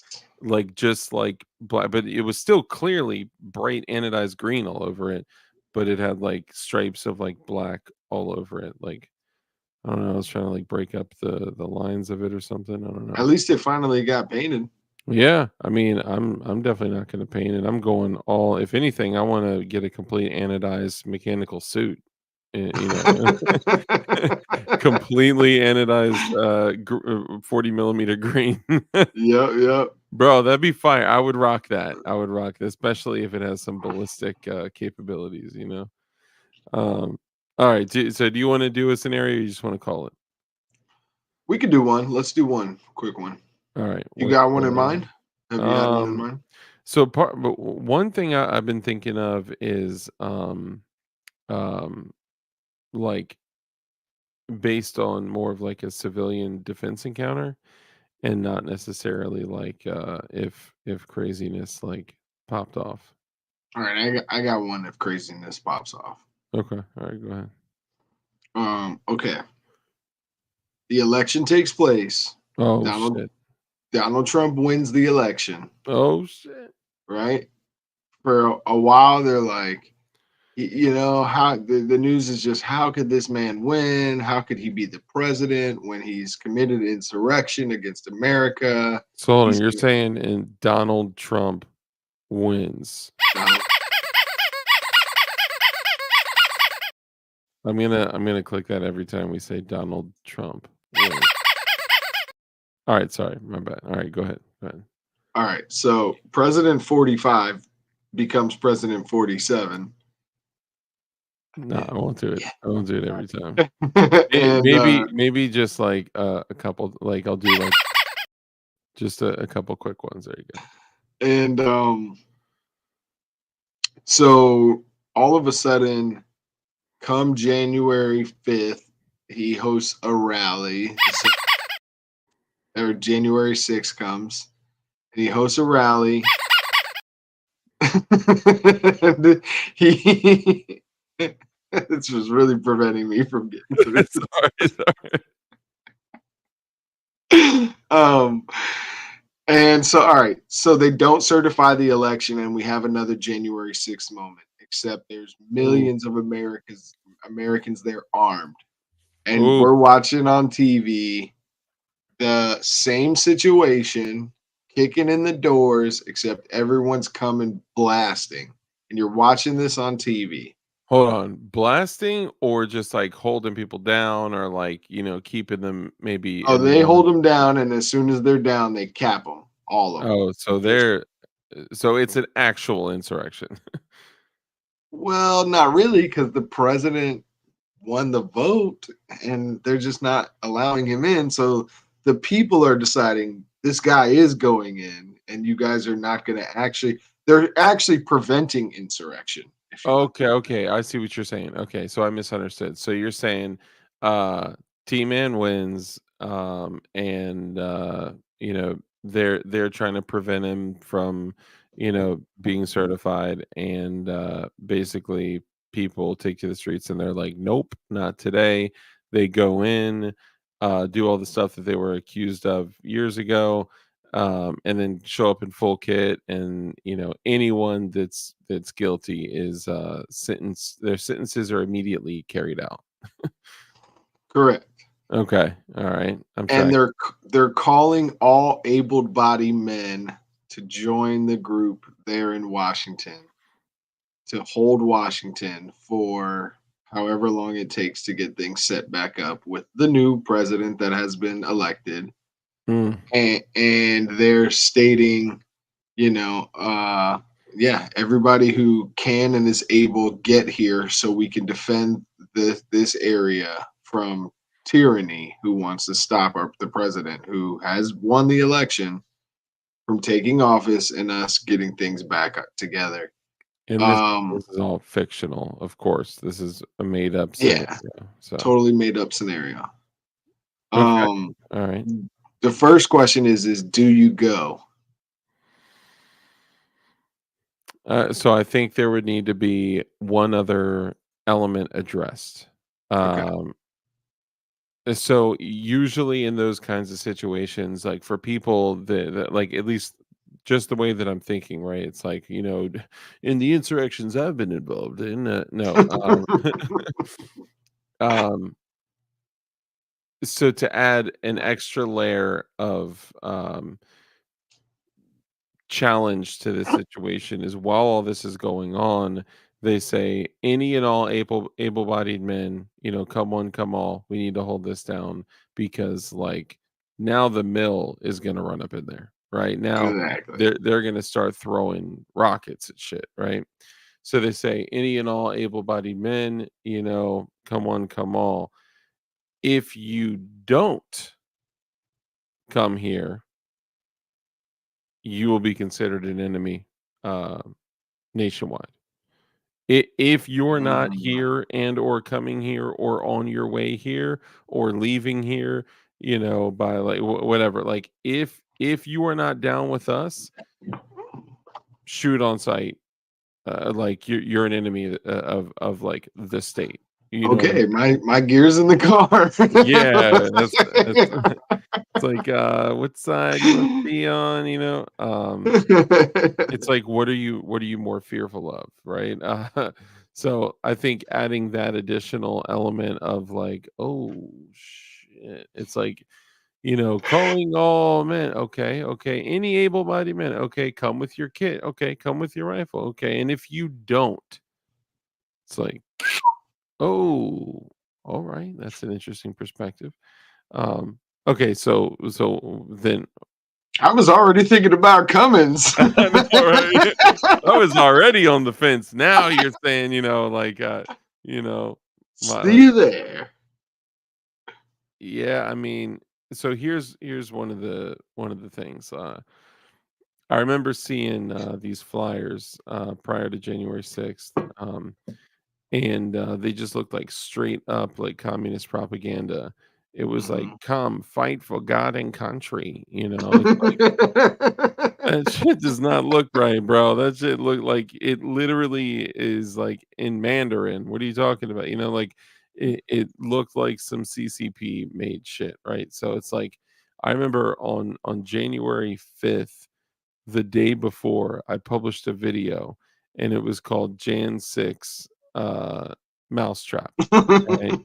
And for real, like no lie, I published it. The video is still out there and it was basically like, yo, this shit looks like a setup. It looks like it's gonna be Fed boys. It's gonna like it is a Mhm. trap. Don't go out there, all this stuff, right? Like how how would we know that this isn't like, you Well, know we saw them on the news schwacking everybody and taking shit over. And we the whole time we were like, yes, yeah, finally. and if they say all able-bodied men that are willing to, fight for this country show up here by this day, this time, right? What if the United States government is just waiting for all those people to get there gathered in one place?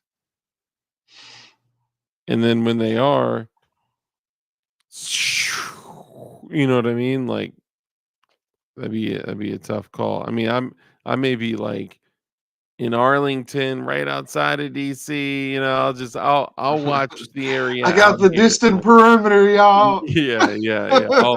I'll be in Alexandria, just I'll hold down this bridge right here, I don't know. I mean, it's a tough call. It's like I think at that point I'd have to evaluate from a couple different perspectives. One, I'm under an hour from DC. So Damn.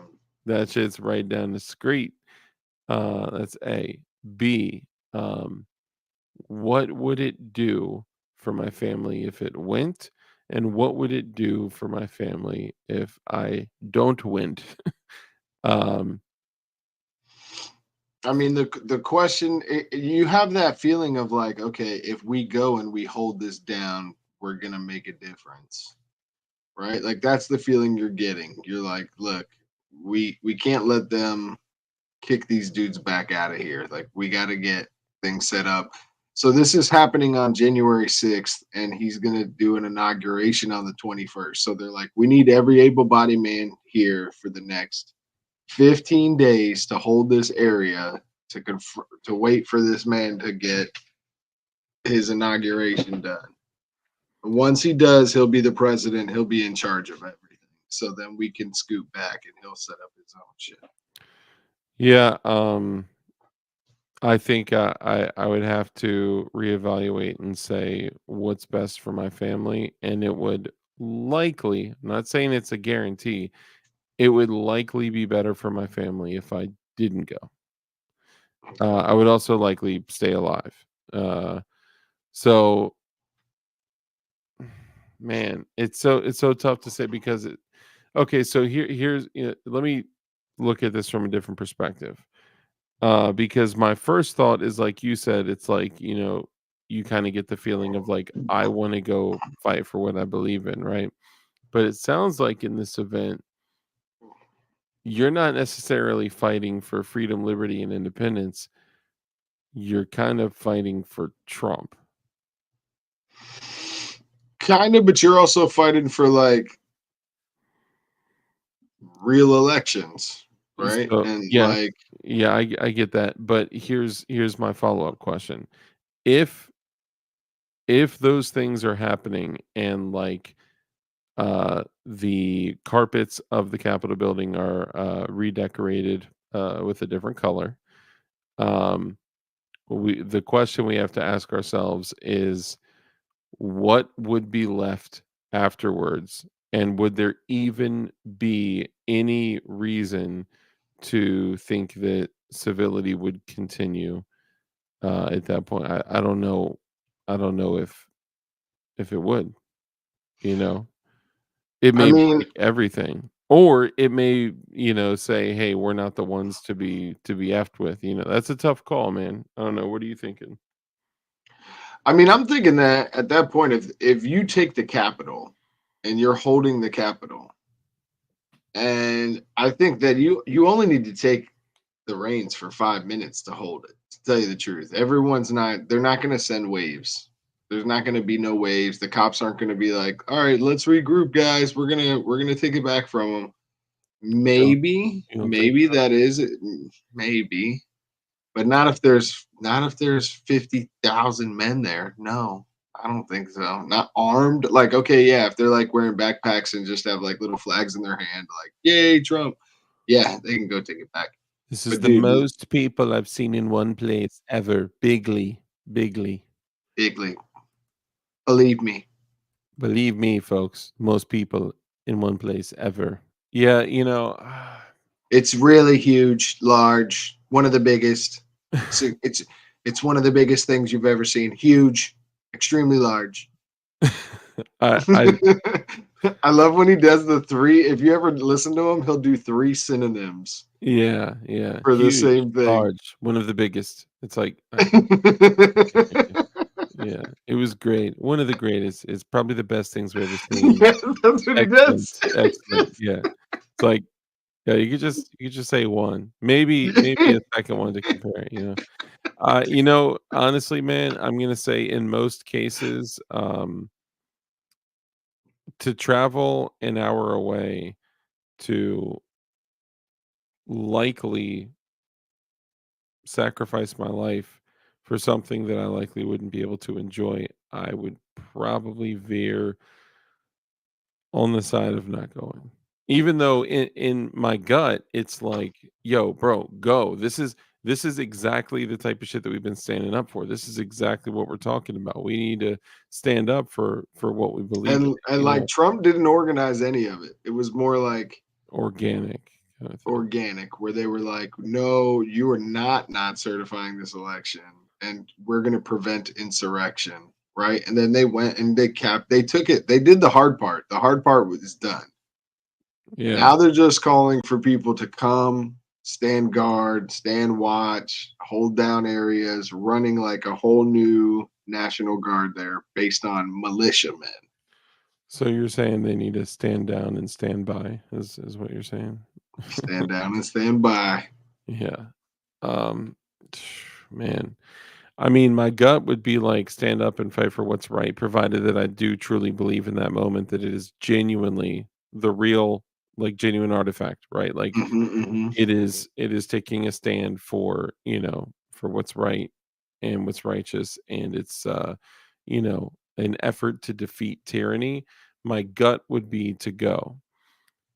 And then the follow-up question of that is it the most appropriate thing to do for me to abandon my family? I'm just kind of trying to evaluate all. And then me and Dust are both knocking at your door, and we're like, Dark, what's going on, bro? Are you coming? All right. Yeah. Hold on. I gotta get the guys. Yeah. Hold on, let's test our comms. Bleedy. Yeah, I mean, it's a tough call, man. Are we saying that like this is the genuine article? It is go time. It is, Yeah. There's no tricks to the scenario yet. We haven't even Uh, gotten to like what the tricks are. Yeah, I mean, honestly, I would say I would be tempted to go. Upon evaluating this, I would say, I would have to ask myself the questions of, is the best thing to do to leave my family an hour drive away, a 14-hour trek with 75 pounds of kit on me. um I don't think that that's the best thing for the preservation of my family, Okay. right? Like how could you So now, leave and be that? You know what I mean? Like all it's right. So me and Dust left your house. We're headed up there, and we're like, damn, bro, Dark didn't come with us. yeah. And Peer with pressure is a bitch, man. I'm telling you. within a couple days, you're like, you're just watching it on TV. They're like, man, oh shoot, is that Red Dawn and Dust? And we're just holding down areas. They're like, the militiamen are not allowing any government officials and government employees into DC at this time. They are holding the ground. There's no one penetrating their perimeter. They claim to be holding it until the Trump takes office on the 21st, right? Mhm. So we came, it's like the 9th, right? Like they did this on the 7th. They called everybody. Let's Yeah. say it's the 11th, right? Just because days of the month on the 11th are always something special. And so it's the 11th now. Me and Dark left, right? It's been about 2 days since we were at your place, and you're there, and all of a sudden, like a whole nother militia is coming door to door saying, why didn't you come?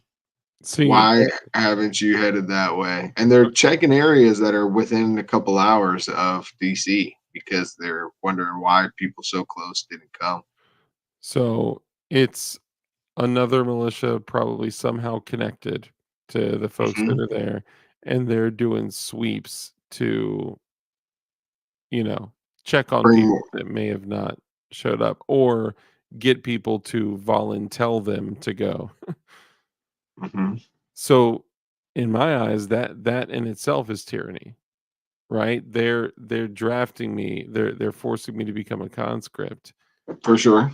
Um oh man, this is a tough one. My first gut would be to fight. Like my first gut thought and idea would be to fight. And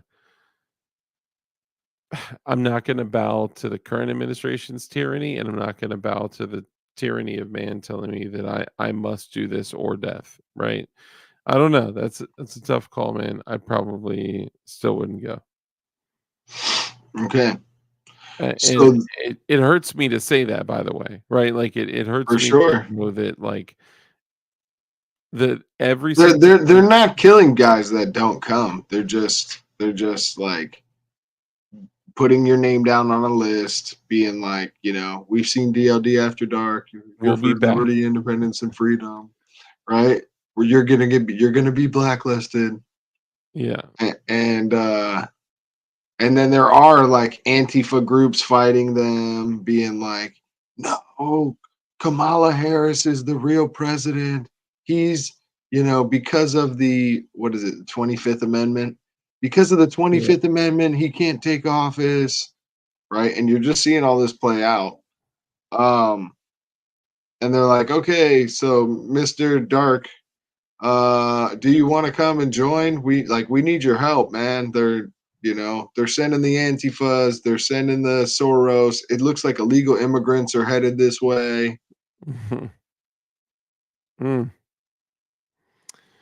I think I'd still have to evaluate and say what's best for, my family and survival and the preservation of life. And it would likely not be what in the world? Sorry. And the answer would likely not be going. Um All right. it's hard for me to say that, bro, because it's like this is what we've been talking about. This is fighting back. This is what it looks like. And the reason that we prep is for survival and for the Mm-hmm. survival of us to be able to provide for our families and to preserve the life of our families. So let's say this. So um let's say I do go. Okay. Mm-hmm. Let's say Mm-hmm. I do go and I drive down, and 15 minutes into the drive, my car breaks down and I gotta walk the rest of the way. So it takes me, a day. Nah, there's a bunch of trucks with Trump flags and shit that'll pick you up, Sure, get you on the sure. way. But let's just say I somehow get delayed, okay? And these militiamen that are going door to door, which really is, also tyranny, right? But like let's just say the militiamen that are going door to door, let's But they're say. going more to door like in the old Civil War days. Like, hey, we're looking for men who, love independence, liberty, and freedom. And we're just coming to by to see if you either can, donate something to the cause, or if you want to join the militia and help Okay, the so country. that's different because my Yeah, other thought was like if these dudes are going door to door and then a few neighborhoods go by and nothing happens, then another neighborhood yeah, goes by and they go in and take food, then another neighborhood goes by and then they rape the wife, then another, you know what I mean, and yeah. like No, no, no, all of a none of sudden that. they get to my place and it's like they murk my whole family while I'm gone, like that Ugh, that nah. that's kind of like I'm trying to think of like every possible thing. And if I leave my family exposed for me to go take that stand. And they come to the door and they're like, look, Biden's already conscripting illegal immigrants and anti-fascists together to come to DC Yeah, to fight us. They're calling in the United Nations troops. done. Like, I'm this is there. the final stand I'm that there. we have. All right, I'm cool. there. In that case, yeah, I'm there. So it's Pretty all. much it, Yeah, it all depends on what is there to lose, right? So, in situation A, what is there to lose? I could get hurt, right? Situation for B, sure. what is there to lose? I could get hurt. Maybe my family gets hurt. Situation C, we could lose everything. So yeah, Yep, I'm not gonna miss I'll miss a fight. I'm not gonna miss like the battle. Like, and I want people to understand, like, what I'm talking about is not like, you know, making a call that's like, "Oh, I don't wanna go fight." Like, it's not that. Like, if a shot popped off outside of my crib right now, I'm going out. I'm fighting. There's a reason that we practice and train the way that we do, and I'm gonna go. If shit pops off, I'm popping off. That's just how it is. But if I have to abandon my family to go do so, if I have to, put them at risk or at more risk to go do something or whatever, and for if sure. if the downside to skipping the battle is that it's just a question of like what can you live with?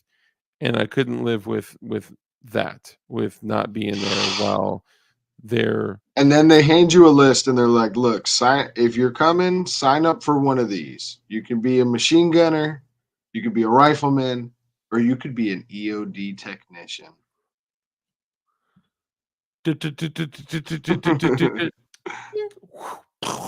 You know, like, bro, and plus they don't need me. Everything's already made. They got Comp D, RDX, C4 syntax. They got everything. Man, I'd be walking with bricks just strapped all over me, dude. Just blast All white bricks. number 10 freaking blasting caps all over the place, dude. Det cord wrapped around my neck like a necklace, bro. It would be on. But it's a tough call, man. Like, what in that situation, what would you do? Are you just gonna go? If I can get my family to a secure location and they were like calling on all constitutional loving Americans to come and defend DC and they've already taken it. I think your biggest worry is like I always say, man, the journey there and the journey back. To me, Yeah. if you get there and you're connected with the people that you're expecting to connect with, I think you'll be solid. Live, win, lose or draw. 100%. Artillery is king of the battle. Heck yeah, it is. Absolutely. Artillery And wins wars 100%. yeah, and I mean, I think that we could only hope for a scenario like that. If Yeah. you know, at some point, like people say, we never go on the offense. We never go on the offense. But like That is when you're indeed the offense. yeah, but when you're always playing defense, you're always never in the position of making anything happen and change. You're just surviving when you're on defense. Yeah, I mean, I think at some point you have to say, okay, we respond to this. We respond to this. They did this. We respond to this. We respond to this. You finally have to say, okay, we responded to this, and we know that they're either going to do this, or this. So we're going to pre-stage X, Y, and Z, and then if they do this, we do this. If they do this, we do this, and if they do this, we do this. Right? Like, at that point we would just have to go on the offensive. But I have to use, like, to be as fair and honest as possible. Like, it's hard for me to sit here and say no, I would be a coward and a pussy and stay here and not do anything, right? Like, to say that out loud to all you guys and say, like, no, I'd have to not go. Like, that's not an easy thing to do, right? I'm For trying sure. to evaluate it honestly and say, because I have to use, like, my compass for making decisions is my family being in the best situation possible, and my family remaining safe, Yep. and I have to use And that that's a compass. big part of prepping as well. Like I know we talk about goods and comforts that we can have and technology and stockpiles and everything else, but like planning to be able to stash your family in a safe place is a part of prepping. Like you Mhm. need to know, okay, if I have to go do something, like I need to know that they're okay. Like Where do otherwise they I am go? not going. Yep. Where do they go and who's gonna watch them? And just remember that, like, sometimes depending on, the situation, you can put your family's heads in plastic bags to keep them fresh while you're gone. You know, I'm just kidding. Sorry, bad joke. All right. Well, I feel like I'm literally falling asleep standing up, so I think we got to go Yeah, ahead and end it here. that's all But right, man. I seen the eyes get real droopy yeah, about 20 minutes ago. I'm already I'm And I done. was like, I should have asked him this question about 4:30 in the afternoon. He'd have had a Oh yeah, different I probably would have answered differently, but let's go ahead and wrap it up. I appreciate all you guys staying and hanging out, and just know that, like, look, none of us actually want something like this to happen. There's no, like, desire for us to fight. What we have a desire of is to be left alone and to live a life of freedom, liberty, and independence, and for us to be able to exercise the religion that we choose, for us to be able to what's in our founding documents. That's what we expect, and none of us actually That's it. want anything to pop off, right? Like, I would much rather, and this is why a lot of times I pray for people that are opposing us, for their hearts to soften and for them to discover Jesus Christ in the way that we have, and that maybe things may change, and and that's all we can do. But just because I don't have a desire to fight does not mean that I will not. right? Like when I'm hungry, I don't have a desire to make a sandwich. I have a desire to eat a sandwich. But sometimes you gotta, wash up and get the tools out and make a motherfucking sandwich. You know what I'm saying? So anyway, that probably makes 0 sense because I am getting quite sleepy. But For uh, sure. for you guys out here, I appreciate all y'all tuning in. Red Dawn, remind them of your OnlyFans account, and let's keep it moving.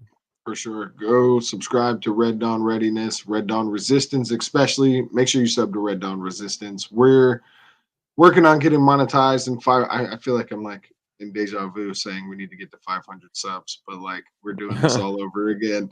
And go sub up, please, and come check out my lives on Wednesday and Friday nights. America is, was, and always will be a great idea. Jesus Christ is King and Lord of the world.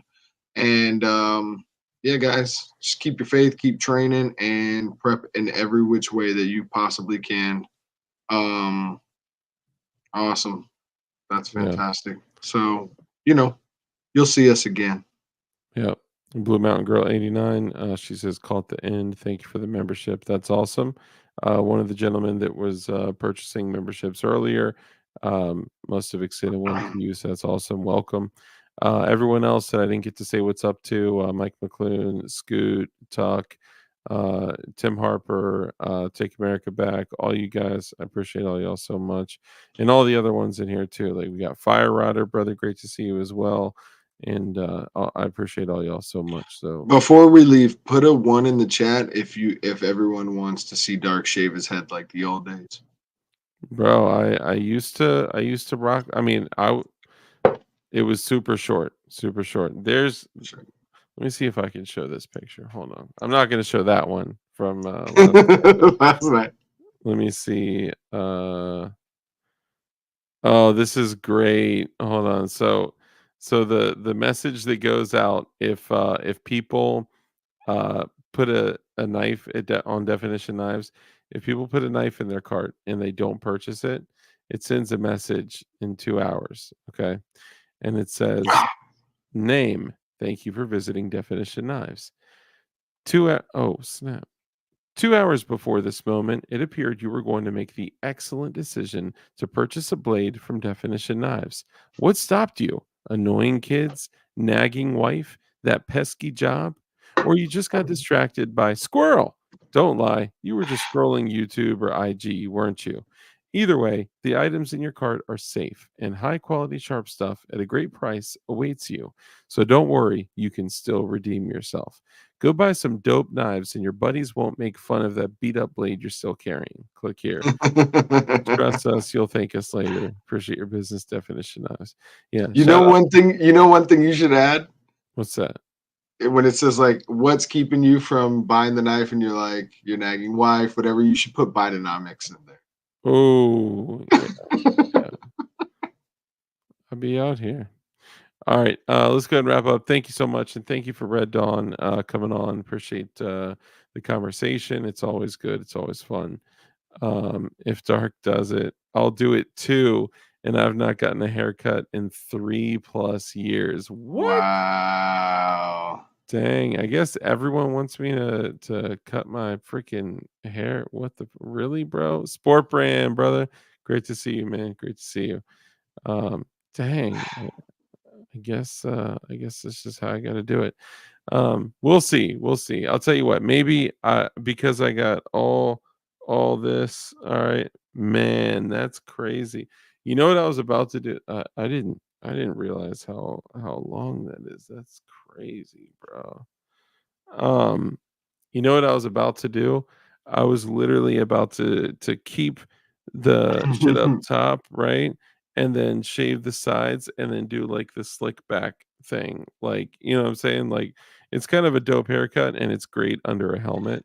You Like could just part it right down the middle and do like the old mob, like the old school mob shit, yeah, like the yeah. Irish mob. I'm definitely not doing that. Like the Timmy the Tooth haircut. Yeah, I'm not gonna do that. Dye your hair blue like Glowies. Oh nah, Oh, you can't do it. I'd have to do one side blue, one side pink. You know what I mean? Uh, Winter's coming. Keep the that. they That's a won't good let him point. come to the insurrection if he does. Yeah, for real. But that is a good point. Winter is coming. That's why my beard is so freaking like massive and long. But we'll see. All right, let's go ahead and wrap up. Anything else you want to say before we roll out? Nah, y'all keep prepping, keep training. That's about it.